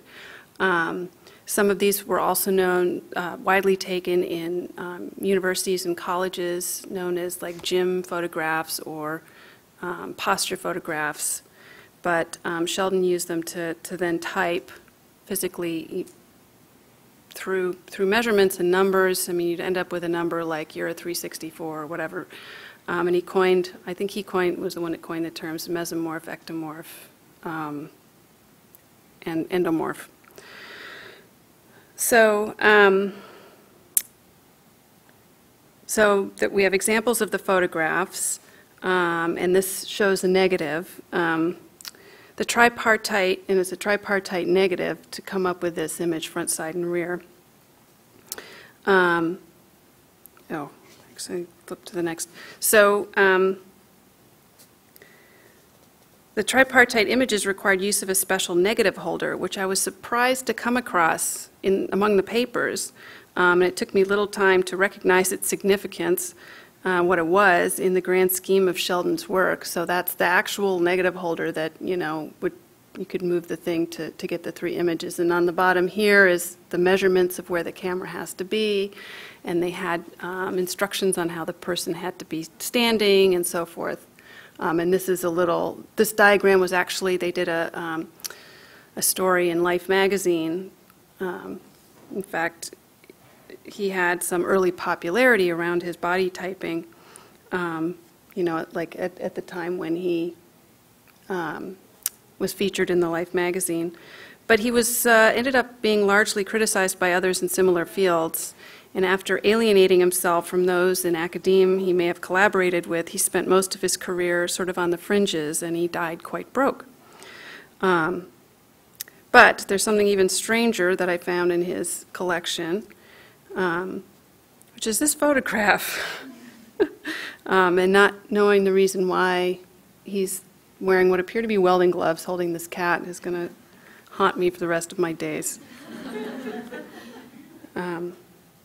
So these examples are but several illustrations of routine revelations within the archives. As I indicated, sometimes materials are well and truly hidden due to a legacy of vague description or other type of curatorial mishap. At other times, it is their meaning that is hidden and then brought to light by a researcher or an archivist in the course of study.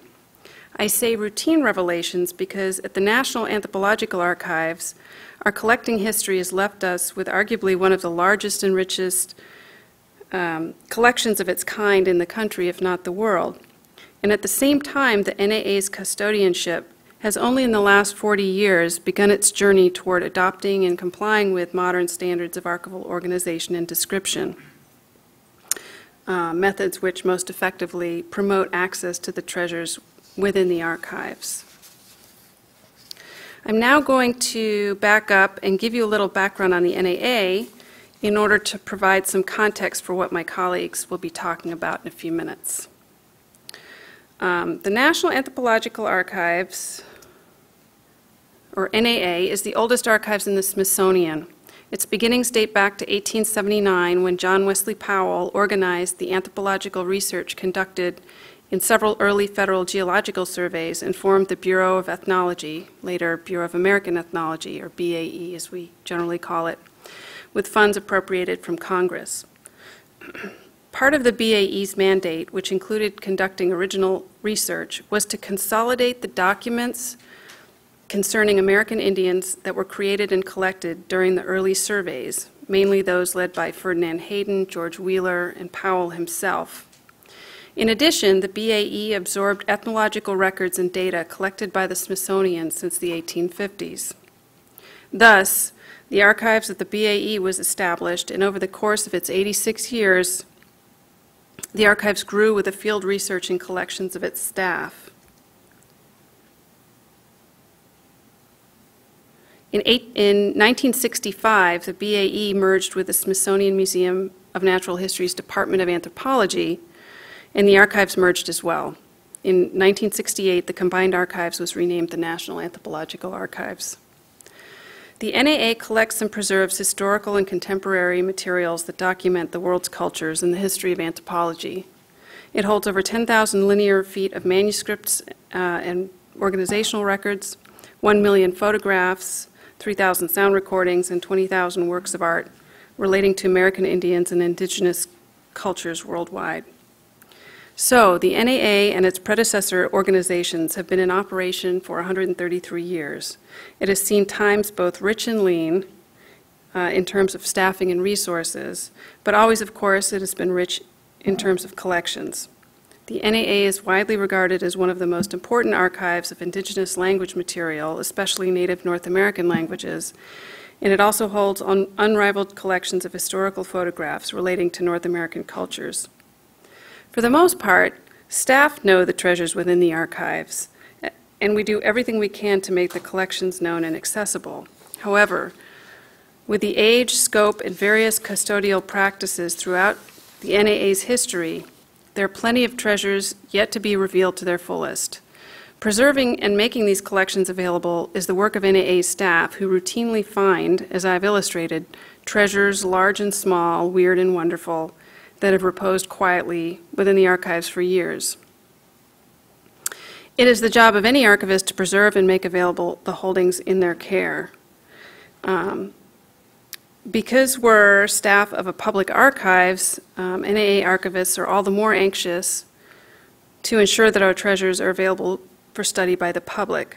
Currently, we have 2 projects underway that focus on these aims, which Sarah and Jordan will highlight in detail. One of them, funded by a grant from the Save America's Treasures program, the project is focused on our endangered language manuscripts, collected and compiled by the BAE under John Wesley Powell.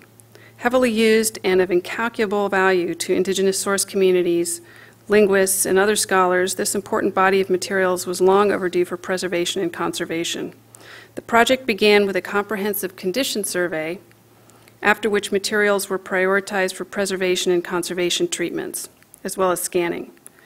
As conservator on this project, Jordan Burson has not only seen the weird and wonderful, but he's actually turned the horrible into excellent. It's really cool to go and watch conservators at work, I think, to see the magic that they do. Through his work, these essential manuscripts are stabilized and will be able to be consulted for generations to come. Another important project critical to revealing the hidden treasures in the NAA and funded by a Smithsonian CIS IRM grant is a collection-level catalog record enhancement project. This project focuses on updating, correcting, standardizing, and enhancing all of the catalog records for the NAA's vast photograph collections. Archivist Sarah Gandrup will discuss the ups and downs of researching the collections in order to rectify a legacy of records which are at times cryptic, vague, or inaccurate, and generally lack the standard descriptive data which is necessary for discovery of the treasures within. So we've got 2 projects that we're going to highlight. One focuses on the physical preservation, and one that focuses on the intellectual access. So with that, I'd like to turn the podium over to Sarah. Oh, I had a couple more slides. Sorry, I forgot. Okay.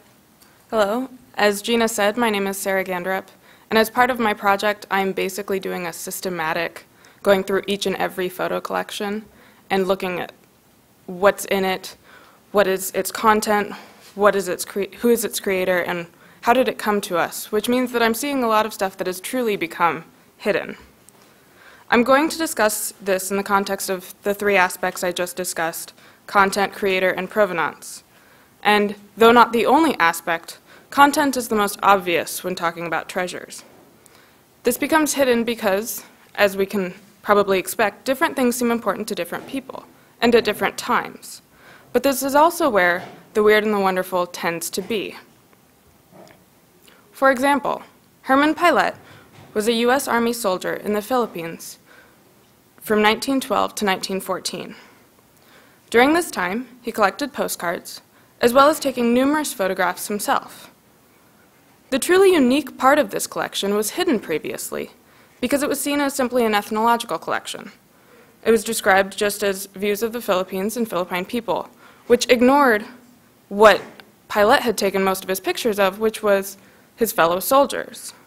Some of it's horrifying, such as U.S. soldiers with skulls, which I have to admit I was too disturbed to put into this PowerPoint, which is why you don't see it up there. And some of it's fascinating, such as these pictures of U.S. military activities, exercises, and even downtime of the soldiers.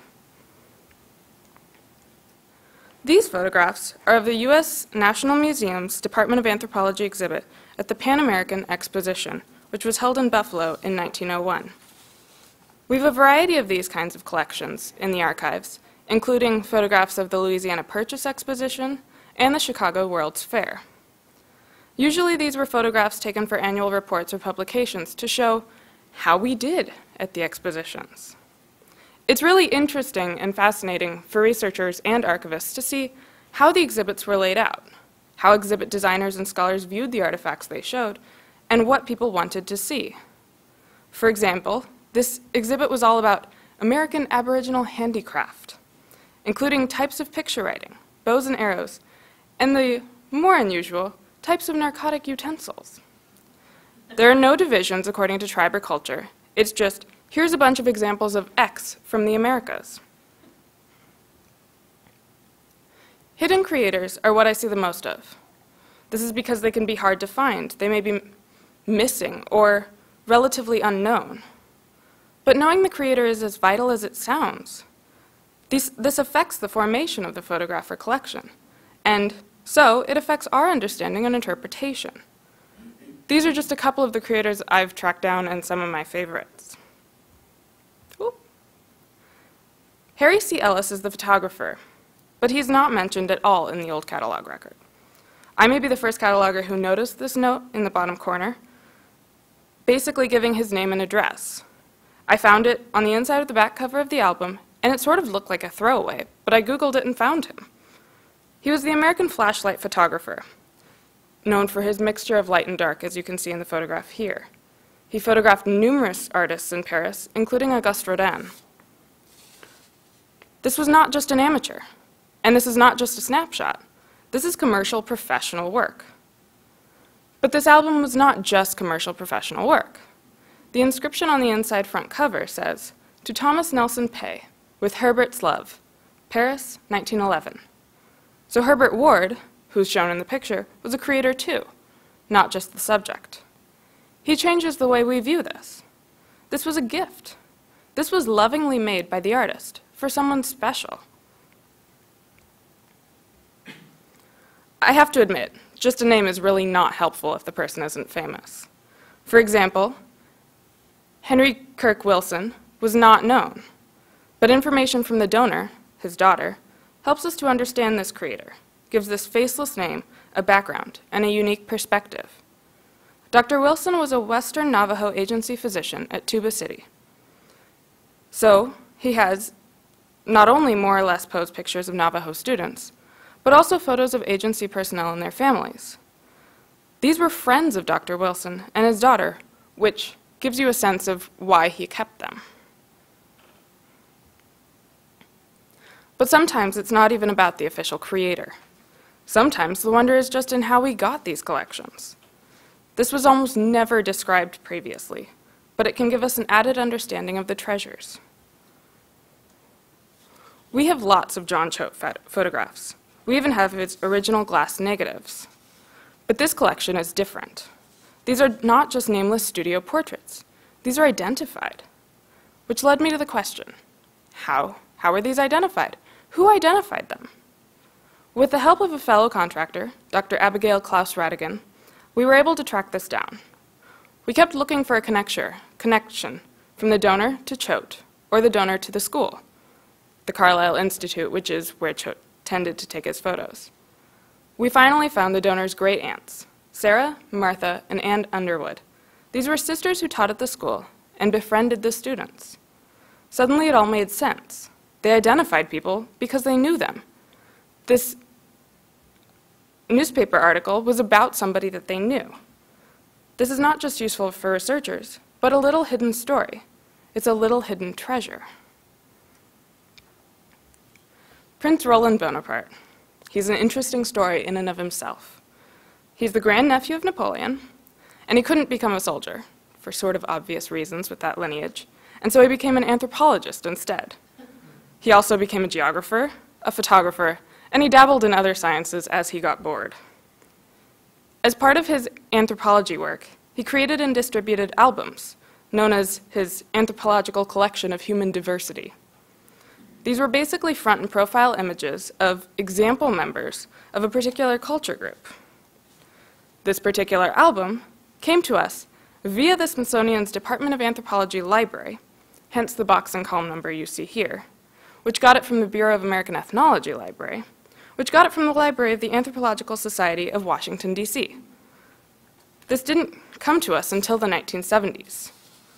Other volumes were sent straight to the BAE or the Smithsonian as part of Bonaparte's distribution program. He truly just sent these out. This shows us how the photographs were used. They were library books, reference materials, not archival items.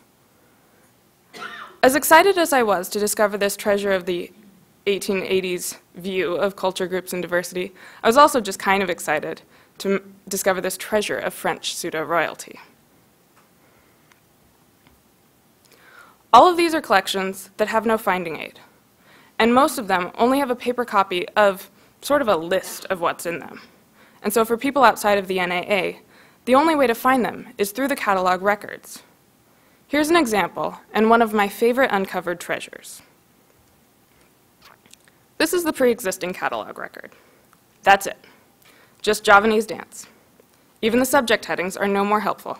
Look, it's about the Javanese and how they dance. So I started looking at the collection, looking at the photos front and back. I found that it was a particular type of court dance, and I found out who the photographer was. A rough translation of the Dutch in the corner is, copying Tassilo Adam's work is strictly prohibited. Turns out, Tassilo Adam was a photographer, and he was no nobody. He went to Sumatra as a planter, and then became an ethnologist for the Dutch. More importantly, I found out that he spent 5 years in the court of the Sultan of Java, taking pictures and filming dances. I had found my photographer, I had found his backstory, and I had found what he was photographing. I was able to put all of that into my updated record, giving a much fuller picture of the collection and helping to bring it out of hiding. The few photographs in this collection are among the wonders that we have, wonders that we can help make less hidden by providing access to them. And sometimes the weird just throws you for a loop. Yes, that is a tailless squirrel. Yes, that's a newspaper clipping. Yes, it's talking about playing cards, supposedly, though actually unlikely, made out of human skin. How do you describe this? How do you provide access to this? I have to admit, when I was trying to describe this, I kept opening the box it was in, looking at it for a few seconds, and then closing it again because I was a little creeped out. So this is an out-of-human-skin newspaper clipping in a squirrel pelt frame in the Marjorie Merriweather Post photograph collection. And it's just one of the many weird and wonderful things you can come across in the archives. Now I will turn it over to Jordan Burson. Thank you. Good afternoon. I'm D. Jordan Burson, contract conservator. Let me just make sure I know how to do this. Okay. with the Smithsonian Institution's National Anthropological Archives. I was brought in by the National Anthropological Archives, or the NAA as we call it, to assist with the preservation of their extensive manuscript collections that were obtained, for the most part, piecemeal, over the course of more than a century, legacies of prominent ethnologists and anthropologists. These manuscript collections contain unique documentation of world cultures with a heavy focus on North American native populations. Included among them are recorded vocabularies of lost languages and traditions, irreplaceable informational treasures. The goal of my project is to stabilize these fragile and deteriorated collections so they can be safely handled and survive long into the future. The problem with many of these collections is that oftentimes they had been stored for decades in adverse environmental conditions prior to their acquisition by the NAA. These included damp cellars, sweltering hot attics, and at best, unstable temperature and relative humidity conditions caused by open windows. In urban areas, soot had the tendency to drift in through the windows and land on bookshelves. Prior to the advent of air conditioning, even the most well-cared-for collections spent years deteriorating in less than optimal storage environments such as these. Today, in addition to the availability of modern climate control, document storage products on the market are vastly superior and offer greater long-term protection than what were generally used 50 to 100 years ago. In those days, poor quality acidic folders, envelopes, and the like were used routinely, and the acid content of these would migrate to their enclosed documents, causing irreversible damage, including embrittlement and eventually loss. Adding to the problem of poor quality enclosures are situations where papers were shoehorned into boxes very tightly, causing tears and deformation. By routine, most incoming manuscript collections at the NAA were immediately moved into improved housings at the time of acquisition. This was a great start, but the effects of decades of neglect could not be eradicated by simply refoldering the papers, and so it became my task to perform so-called basic housekeeping, activities such as neatening, straightening, flattening, cleaning, primping, and sleeving, in general giving the manuscript some well-deserved and long overdue TLC. In cases where housekeeping measures are not enough, I perform major conservation treatments. Once all of this is done, we digitally image the papers to reduce the physical handling of the originals by researchers. In order to make a high-quality digital surrogate, the original papers must be in optimal condition, physically stabilized with all informational content clear and legible. Papers improperly stored and cared for tend to have a variety of problems that inhibit their use and obscure their content. Creases, folds, tears, grime, accretions, rusty fasteners, and areas of loss all make the safe handling and reading of documents more difficult. My first order of business is to perform the so-called basic housekeeping in order to remedy these conditions and ensure the papers are not too tightly housed. Creases, folds, and my personal favorite, dog ears, tend to obscure the information on documents as well as detract visually. And up in the right you can see that part of the page is folded over. These can be flattened out using some basic hand tools, including a micro spatula and folder, sometimes with a bit of humidification to relax the paper fibers when necessary. Grime can be cleaned off with any of a number of dry cleaning products such as a soot sponge, white vinyl erasers, broomsticks, and commercial document cleaning pads. Here's an example of soot sponging. This not only makes pages brighter and easier to read, but also helps to reduce the deterioration of the paper itself over time, because soot does tend to be slightly acidic. Fasteners, including paper clips, should be removed wherever possible for several reasons. They tend to rust and stain documents, and even those that don't rust cause stresses and planar distortion to papers. Clips and fasteners can be a hindrance to the digitization process as well, not to mention a visual detraction. Removal of rusted clips can be tricky, but a generally effective way to remove them without damage to paper is to work a microspatula into the clip like a wedge to push the two halves of the clip away from the paper as opposed to pulling it straight off. In keeping with our weird and wonderful theme, here is something weird I encountered recently. These were 2 leaves of paper clipped to the inside of a pamphlet cover over 100 years ago. Not only has the clip rusted severely, but pests dining on the paper ate their way all around the paper clip. As a result, paper clip-shaped scraps of paper survived underneath. Believe it or not, the small amount of writing on these remaining fragments is an aid to reading the sentences. Accretions, tears, and loss are 3 conditions that can be treated as part of the basic housekeeping regimen.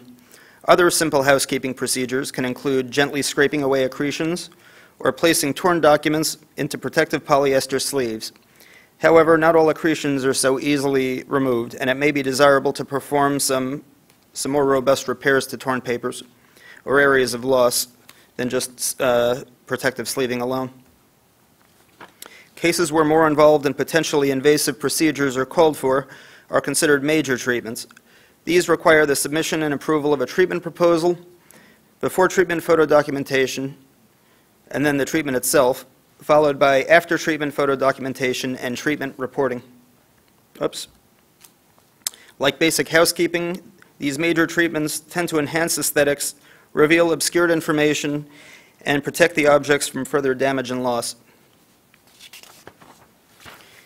In cases of loss, the reattachment of lost fragments could be considered crucial to restoring a document's meaning by preserving its very words.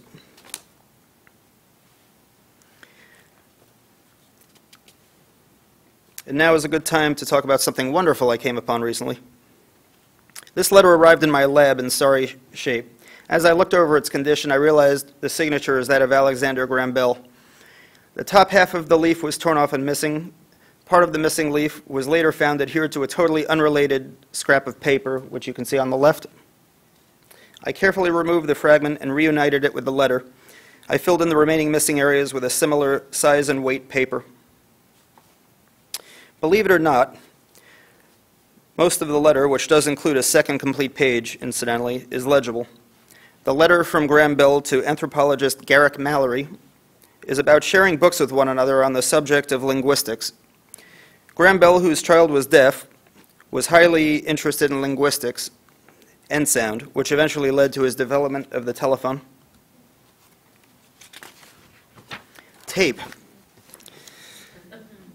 Another common condition. I'm finding this at the NAA, but it can be found in paper collections just about everywhere. Pressure-sensitive tape of all kinds, including Scotch tape, is bad. No form of pressure-sensitive tape is considered appropriate for use on or anywhere near archival materials. The best thing that could result from the use of tape is that it'll dry out and fall off in a few years, negating its intended purpose. Much worse, however, is the alternative, oozing, staining, stickiness that wreaks havoc on paper collections. As tape ages, it deteriorates, becoming increasingly damaging to papers, while at the same time becoming increasingly difficult to remove. The plastic outer layer, called the carrier, shrinks, and it adds stresses to the paper that can cause distortion and tears. The adhesive itself decomposes and darkens, while its plasticizers leach out into the paper, which causes translucency, further obscuring information. The age and type of tape dictates my method of tape remediation. If a piece of tape is not deteriorated too severely, I can often remove it with a warm tool. There is a point, however, where only heavy-duty solvents will do the trick, and using strong solvents on historic documents is always a last resort option when all else fails. At times it is altogether impossible to remove tape without disturbing the media underneath, such as friable graphite, pencil, and the deterioration has to be allowed to continue on its course. Similarly, historic glues and pastes can darken over time. Here we see a page that had torn and was repaired long ago by pasting a patch of another paper on the back. The glue browned and made the document illegible. After removing the patch and the adhesive residues, the paper was washed to flush out the staining, deacidified, bleached, and then lined with a lens tissue backing. Now much of the information obscured by darkened adhesive has been revealed, and digital imaging will be more successful. I have found many examples of leaves glued together in a way that obscures informational content. Frustrated readers trying to see portions of text that have been glued over inevitably pull hard enough to cause skinning of the paper. I separate these wherever possible to remedy the situation. These two leaves demonstrate this problem. I was able to release the adhesive and separate the two sheets. The pieces that were skinned off by readers attempting to force the pages apart were saved and reattached in their proper places. In this way, long-hidden text has been saved and made available to researchers once again. Finally, I'd like to briefly discuss the process of washing paper. Most people are unaware that paper can be safely washed, dried, flattened, like laundry. Although be warned, this is not something to attempt at home. Paper washing should always be left to a professional conservator. Washing paper serves many purposes. It reinforces the mechanical bonds between paper fibers, resulting in greater paper strength, and swells paper fibers while flushing out impurities, such as byproducts of acidic degradation. Water-soluble adhesives can be removed in this way, and when paper is dried afterward between felts or blotters, cockling and distortion is greatly reduced. This is a before and after picture of the same type of paper from the same old ledger. The final result is brighter, crisper, stronger paper. When washing paper, a conservator may opt to deacidify, bleach, or add a sizing to the paper at the same time.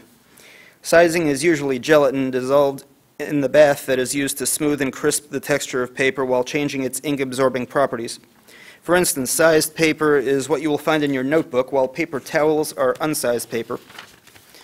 Extremely acidic, brittle paper tends to fracture and fall apart. While brittleness cannot be reversed once it is set in, brittle papers do benefit greatly from the process of washing and deacidification. On the left, you'll see a bath whose water has turned yellowish, brownish from dirt and acidic byproducts coming out of the paper, and on the right is a clear bath. The acids are neutralized, dark impurities flushed out from the fibers, the paper is strengthened, and continued degradation substantially thwarted.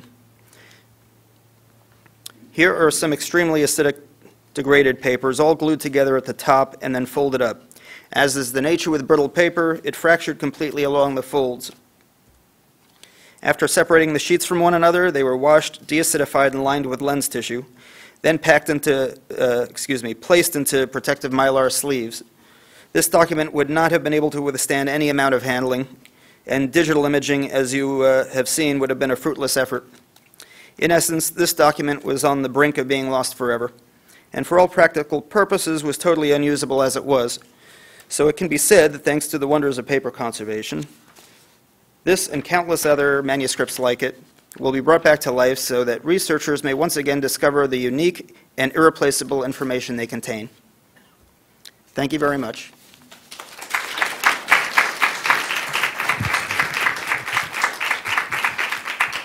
Questions? For any of us.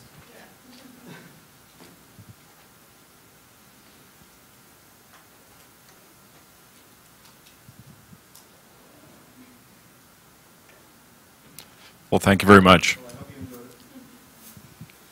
I think I've got work for you, Jordan. Everybody does.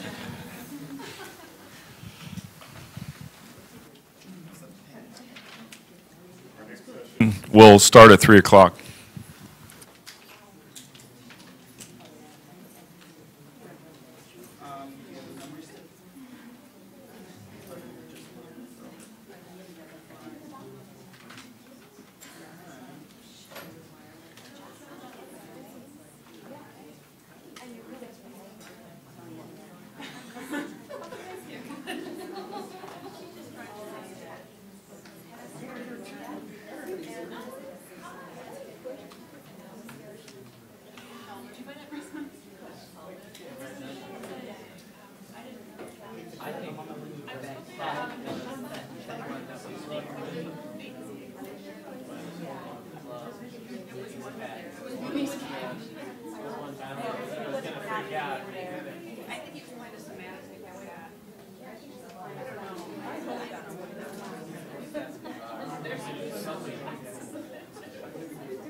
Yeah.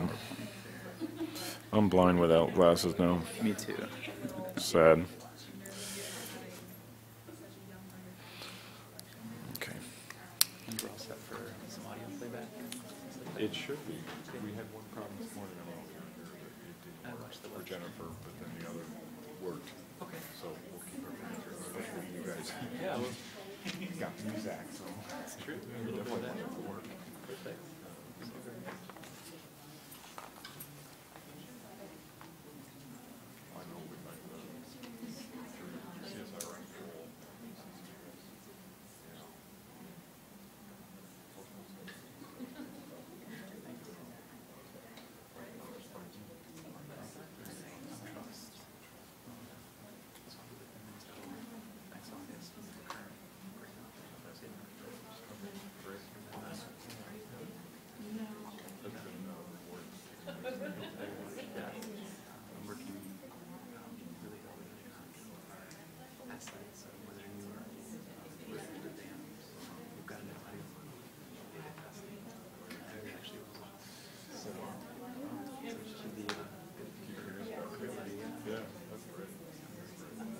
it's, I mean, it's, you know, I think, I'm just talking to,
you know, backlog, so, I mean, people like me are at that point higher. We only got a certain level, and then that's what it's not. A lot of grading now. They're identifying the fact that now we're funding technology, you know, and so it's sort of like, you know, you move on and you sort of leave things until you get caution. But that's not the way you really want to find out about it or reprioritize. There's always more to the election than you give people. Yeah. I mean, we're coming back into stuff that's been done prior to, say, 2007. Pulling it back on our web servers and analytics.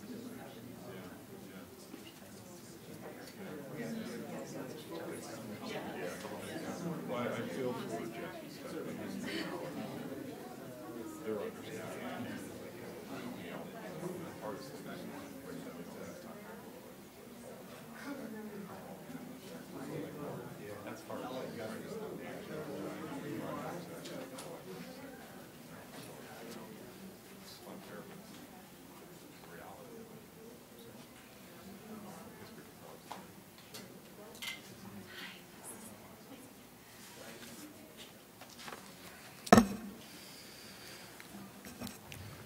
All right, well, this brings us to our next and final session for today.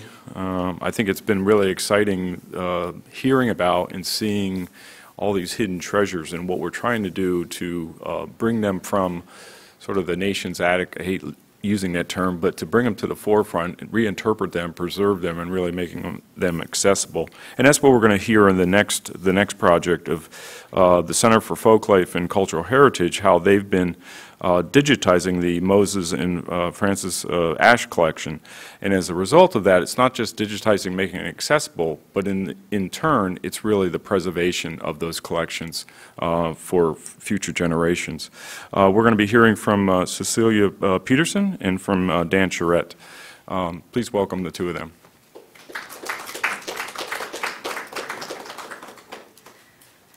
Hi. You'll have to excuse me, I have a little bit of a bug right now, so my voice kind of sounds a little odd. But I'm Cecilia Peterson. I'm the project archivist at the Center for Folklife and Cultural Heritage, and this is Dan Charette. He is the audio archivist, our new audio archivist at the center. And as Bill Tompkins said, we're going to be talking about digitization as preservation for the Moses and Francis Ashe collection. Last summer, the Ralph Rinsler Archives and Special Collections received funding from the National Trust for Historic Preservation's Save America's Treasures grant program. The grant's focus is preservation, so we selected our most valuable collection, the Moses and Francis Ashe collection, to be our first major digitization project.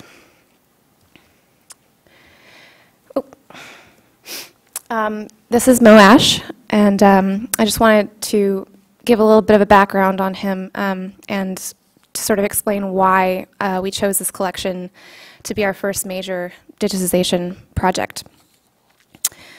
This is Mo at a conference, which even in his later years, he was doing a lot of his own conference networking himself. So who was Moses Ash? Moses Ash was born in Poland in 1905.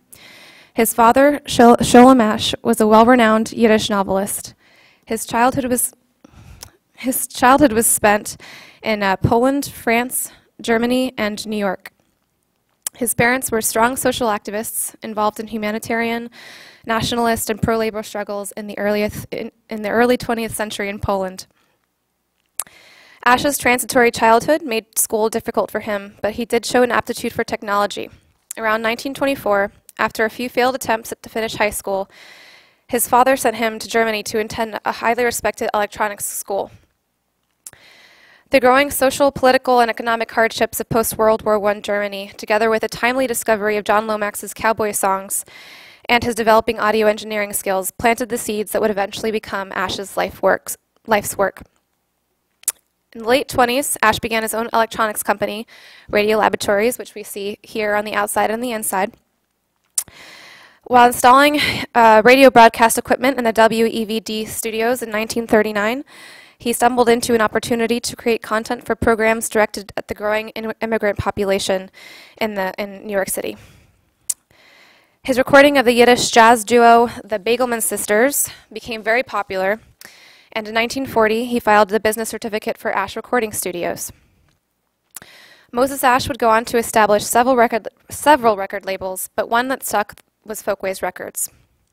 Throughout his career, Ash would record some of the most influential American musicians of the 20th century, Woody Guthrie, Lead Belly, Pete Seeger, Doc Watson, to name a few. But he also produced recordings with far less commercial value, with the intention of building an encyclopedia of sound. People from all over the world were represented on Folkways. Recordings of traditional and contemporary music, literature, and history all made their way onto Ash's label. Nature sounds, sounds of civilization, and experimental sounds were also welcome. Over 2,000 titles were ultimately released by Folkways. Ash passionately believed that he had an obligation to keep every single one of these titles in print, regardless of sales statistics. In his mind, though he might sell fewer copies of sounds and ultrasounds of the bottlenose dolphin than a recording by the popular children's musician Ella Jenkins, it was no less valuable. He called his mission-driven catalog of recordings a living archive, and I am inclined to agree. Imagine what kind of legacy this must have left behind. Now double it, throw it out of an airplane, and collect the pieces. And this is the Ash collection when it was first being unpacked at the Center for Folklife Programs and Cultural Studies Archive, now the Ralph Rinsler Folklife Archives and Collections at the Center for Folklife and Cultural Heritage. In 1987, the Smithsonian Institution acquired Folkways records and accompanying business and personal papers. The Moses and Francis Ash collection currently contains approximately 482 cubic feet of paper records, 15,000 open-reel tapes, and 5,000 instantaneous acetate disc recordings, and offers an important behind-the-scenes view into the operations of an independent record company. We are still continually surprised by parts of this collection. This is what makes it magical, mysterious, and impossible to nail down. Its historical significance alone is enough to justify its preservation in digital form, but there are many other issues to consider when planning to dedicate so many hours to a project of this scale. The collection contains materials endangered by physical degradation. The papers are products of an era of poor paper quality, and some materials are brittle or very fragile, crumbling or tearing when handled. Highly acidic pages stain and scar surrounding materials. Other assets are exhibiting problems such as mold damage as a result of poor storage conditions. Finally, due to several collection moves and long periods of time without a processing archivist, papers have sat haphazardly folded in overstuffed boxes and filing cabinets. The filing cabinets are gone now. Over the past few years, enormous amounts of time have been dedicated to the processing of the Ash collection, which has helped mitigate the damage to the papers. but digitization will help ensure this process continues.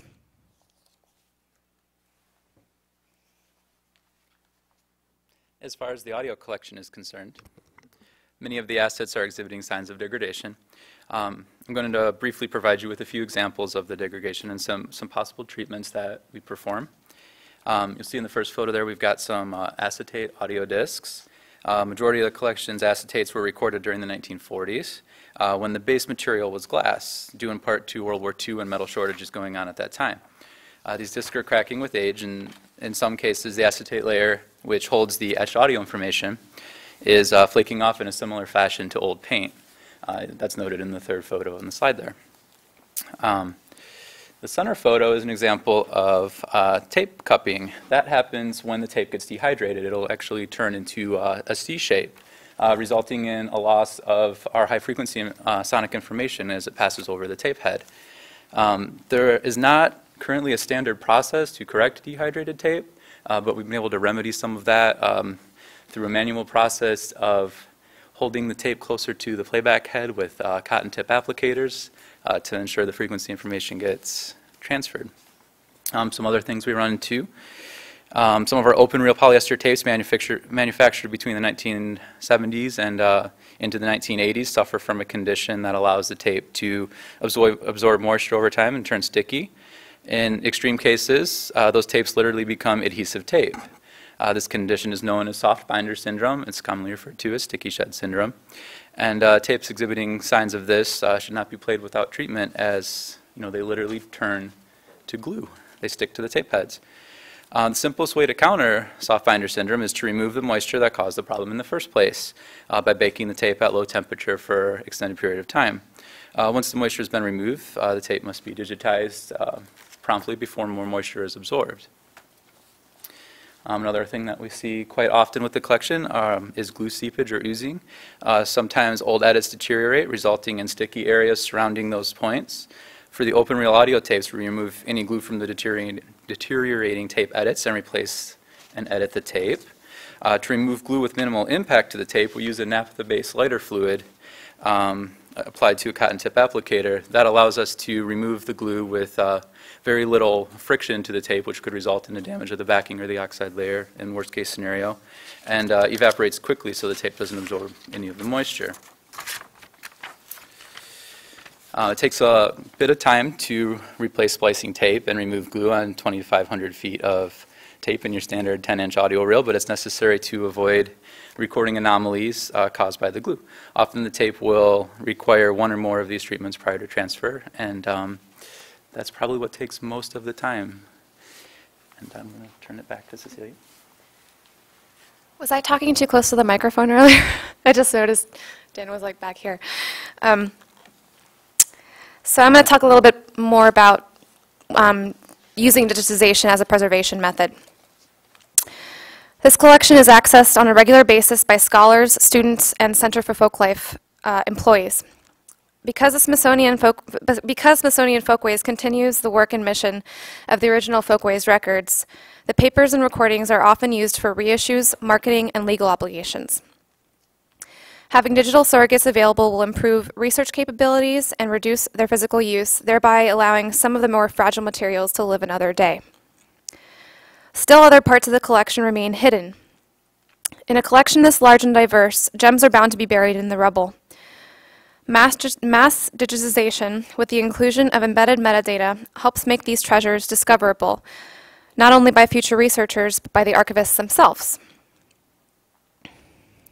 The nature of the Moses and Francis Ashe collection is such that some of its most compelling, strange, and wonderful items have only been discovered after going through materials with a fine-tooth comb, something our current digitization process allows us to do. Part of the reason why there are treasures in so many archival collections stay hidden is because projects like ours take a lot of planning, time, and patience. With just 2 full-time staff members dedicated to the digitization project, our process must necessarily reflect our reality. How does a small repository make a digital treasure map of a big collection? Our process is constantly being updated to reflect the lessons we've learned and the number of interns we currently work with. In many ways, we're still building a sustainable digitization program on an unsustainable budget. I'd like to go through a little bit of my process. Not too much because it's not the most exciting thing in the world, but we prioritize our paper materials based on preparedness, frequency of use, physical condition, and size. And I say preparedness meaning, like, are they processed? Because we can't scan unprocessed papers, and a lot of the collection is still being processed. We currently depend on 3 Epson 1000 XL flatbed scanner, 10,000 XL, excuse me, flatbed scanners and Epson scan software to create images, which all get treated to embedded metadata in Adobe Bridge. Minor cosmetic issues are corrected in Photoshop, and images are reviewed by the project archivist, and then ingested into the DAMs. We regularly calibrate our monitors to make sure that what we see on the screen is an accurate representation of the scan. We developed our standards and workflow by taking the time to visit other repositories in the Smithsonian doing similar work. We also attempted to translate the federal standards into our context. The resulting in-house digitization guide is a mishmash of common accepted standards that we could reasonably replicate in our office, a technique many small repositories must employ in order to make their digitization dreams fit into real-world scenarios. Our analog approach makes consistency and efficiency difficult, but it also helps us to create a very robust set of descriptions. Everything gets a closer look. Taking the time to do descriptive metadata has allowed us to identify and make searchable particularly fascinating bits of the collection that might have had to wait years to be discovered by a lucky researcher. Now I just want to show you a few highlights from our digitization project thus far. Materials that might have otherwise been overlooked or untouched. Here's a photo of square dancers. This photograph is part of a large number of square dancing images in a file containing the production materials for an album recorded by Paiute Pete, a square dancing caller. Many of the photographs were not used in the liner notes, so no one has seen them. This photograph was taken around 1949, the height of the square dancing craze. And yes, there was one.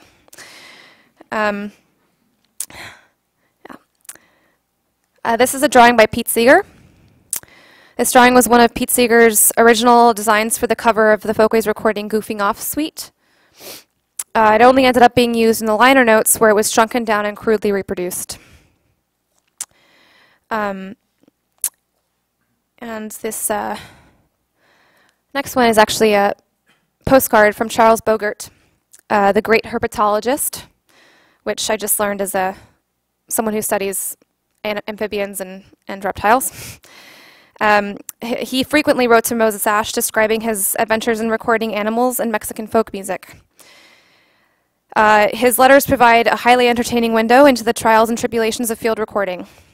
I particularly love the line, "It's too damn chilly at present for any self-respecting amphibians or reptiles to be out except in the sunshine in the late afternoon."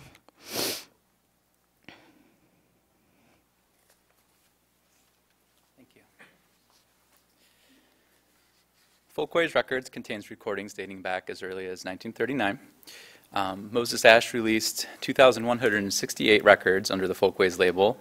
And with 15,000 tapes, 5,000 acetates in the collection, the chance of running into previously unreleased material is quite high. Recordings include performances by important American musicians, such as the aforementioned Woody Guthrie, Pete Seeger, Roscoe Holcomb, and Lead Belly. There's ethnographic field recordings by Sidney Robertson Cowell, T.A. Benham, even authors such as Margaret Walker, Sterling Brown, and Langston Hughes reading their own works. While the general process is often described as recording on one device while playing back with another, the reality is that these materials have deteriorated over time and require special care and treatment. I've already briefly touched on some of the common issues and treatments that we perform, so I'll glance over that this time. And we really rely heavily on volunteer and intern assistance for the processing and the digitizing of these various assets, as we're a relatively small unit.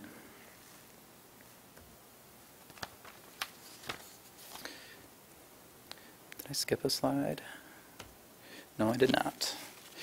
At the Rensselaer Archives, we prioritize materials for digitization based upon their current condition, whether or not they're damaged or difficult to play, their historical significance, any inherent threat to the object, such as hygroscopy, the tendency to absorb moisture, and the demand or uniqueness of the asset.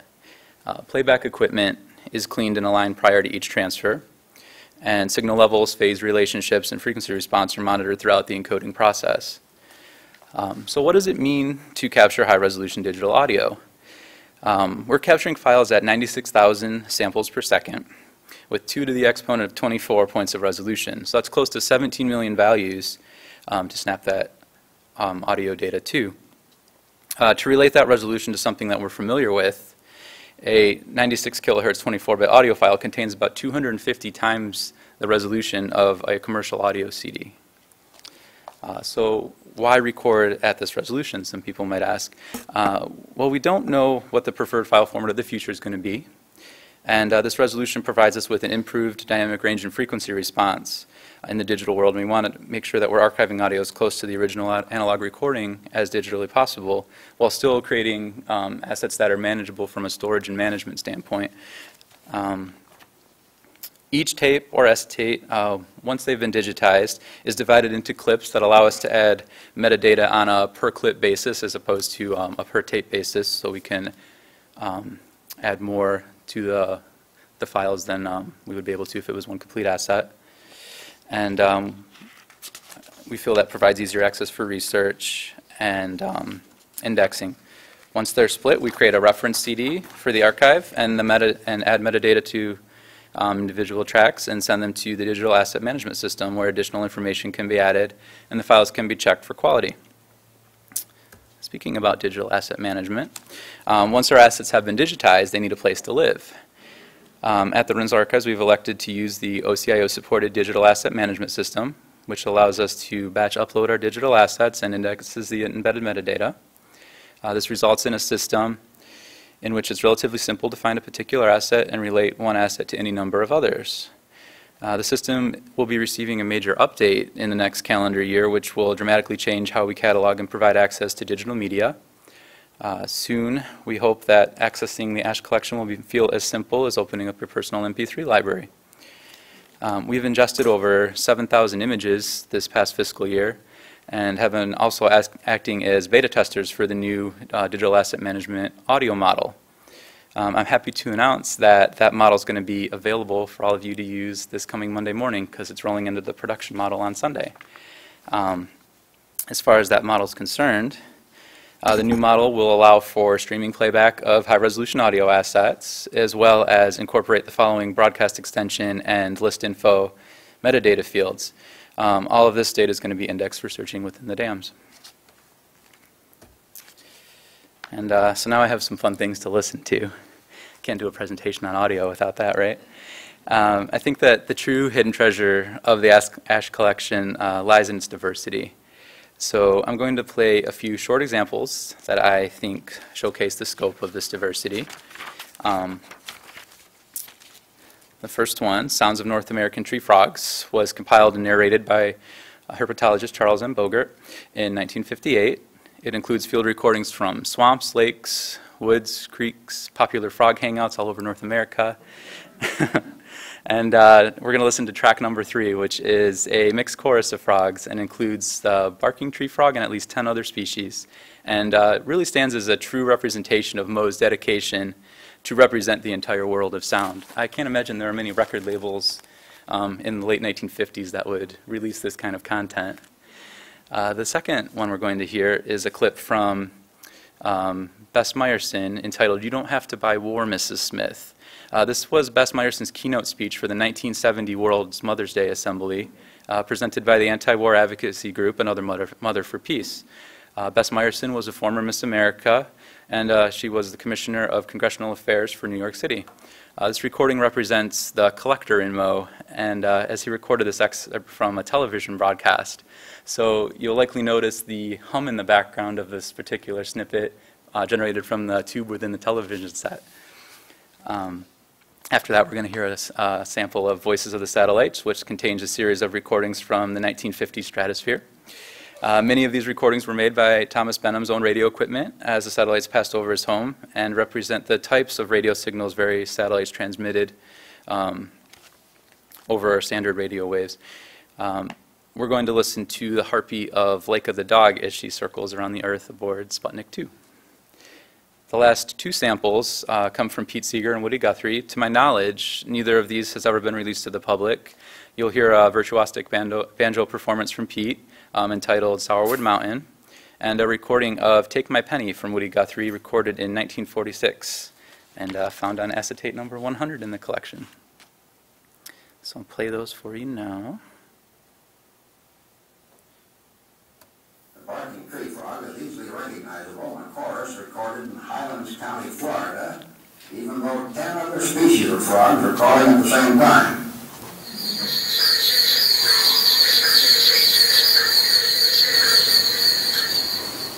You don't have to buy the cliches of peacekeeping actions.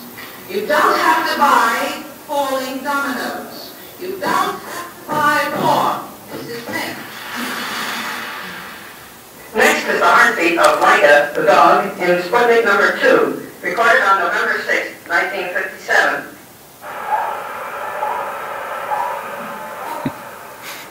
This one is Sourwood Mountain.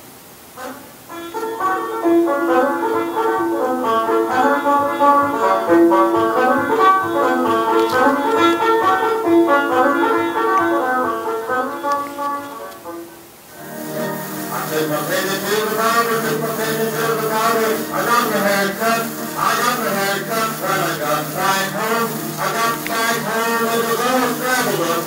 All scrambled up, so if you wanna know just how I feel, well I feel like kicking. I feel like kicking all the way, just feel like it. Anybody else feel like kicking? So what's next for us? Well, we are looking at digitizing original artwork and design components used for the record jackets. We're looking at digitizing oversized artwork and scrapbooks that our scanners currently don't allow us to.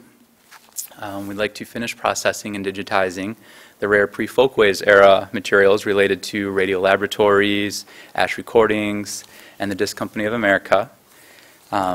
We'd like to finish digitizing the acetate collection, since there are 5,000 of them, and continue processing all of our open reel tapes while continually working to expand access to our materials.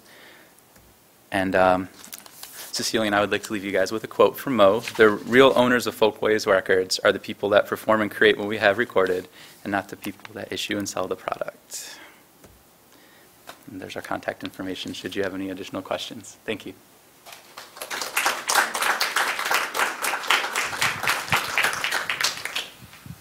Any questions? Thanks for a great presentation. I wondered when you acquired the collection, or maybe you don't know, but was it in this poor condition when it was acquired? Was it something that you had to jump on right away to preserve it? I think I'm going to defer to Jeff on this, the answer to this question, because he was around then. Yeah, I mean, it came down from New York City, and a contract person had gone around and done a quick inventory with Mo Ash while he was still alive. It showed up in about 500 cardboard crumbling boxes. It was in a room, and I refer to it as the Rumpelstiltskin Project.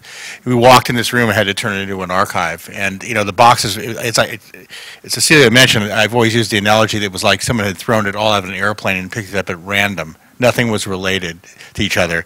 And over the course of the last 25 years working on this stuff, it's been gradually moved in better folders and worked on slowly, and now we're getting down to the real nitty-gritty. But we've been working on this ever since 1987. Yep. Thank you. Thanks, Beth. Yep. One other question. With the textual material, did you save it as PDFs for searchability, or? We're not actually, well, there's so many mixed materials at this point. We're scanning photographs right next to, oh, I'm sorry, I didn't even think about that.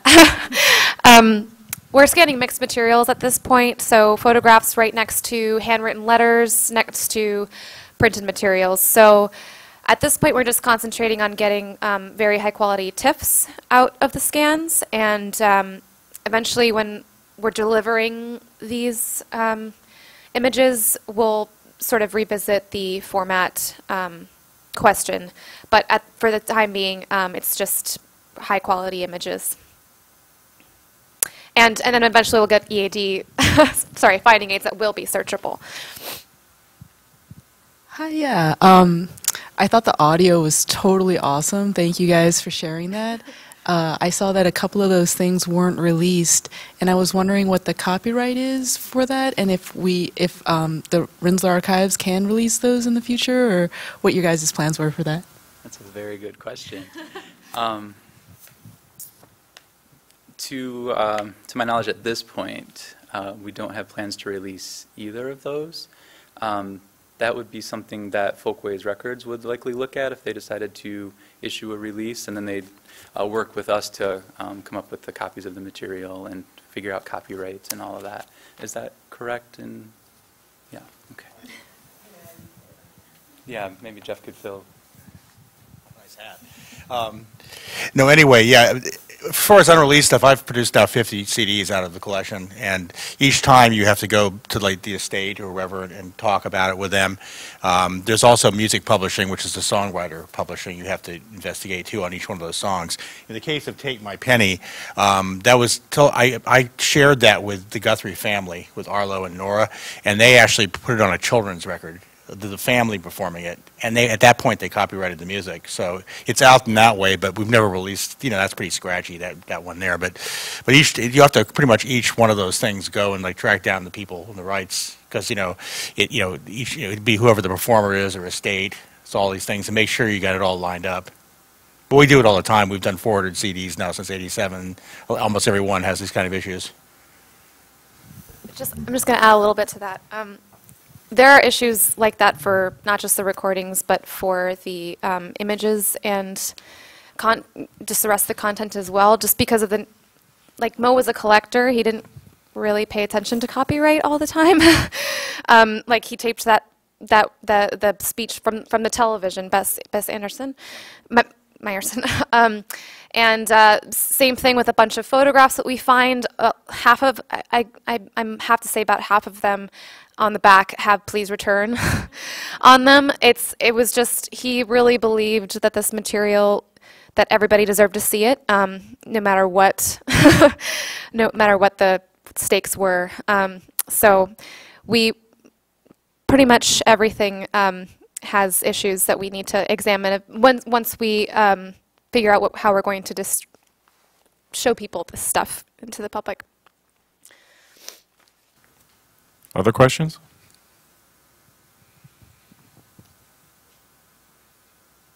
Thank you, Cecilia and Dan.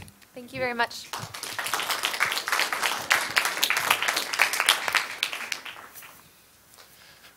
Well, that brings our program to a close. But I do want to make mention that the Archives Month continues for the remainder of October, and so please follow along on the website. For those of you who didn't see the entire webcast today, it'll be archived and linked through the Smithsonian's Archives Month at the Smithsonian, as well as the blogathon. And you can go to that link to continue to tweet and Facebook and whatever other social media you want to be involved with. But please contribute to the dialogue beyond just today's discussions. First of all, I really want to thank all of our speakers today. Can we have a round of applause? And again, as I said this morning, I'd like to thank the Planning Committee as well as the entire membership of the Smithsonian Institution Archives and Special Collections. And I think what we all heard today is we have some unique and valuable people here that at the Smithsonian as well as across the country, true patriots in a way of trying to preserve the nation's heritage and making them accessible for the current and future generations. And we really need to tip our hats off to our fellow archivists around the country, but in particular those here at the Smithsonian. Thank you.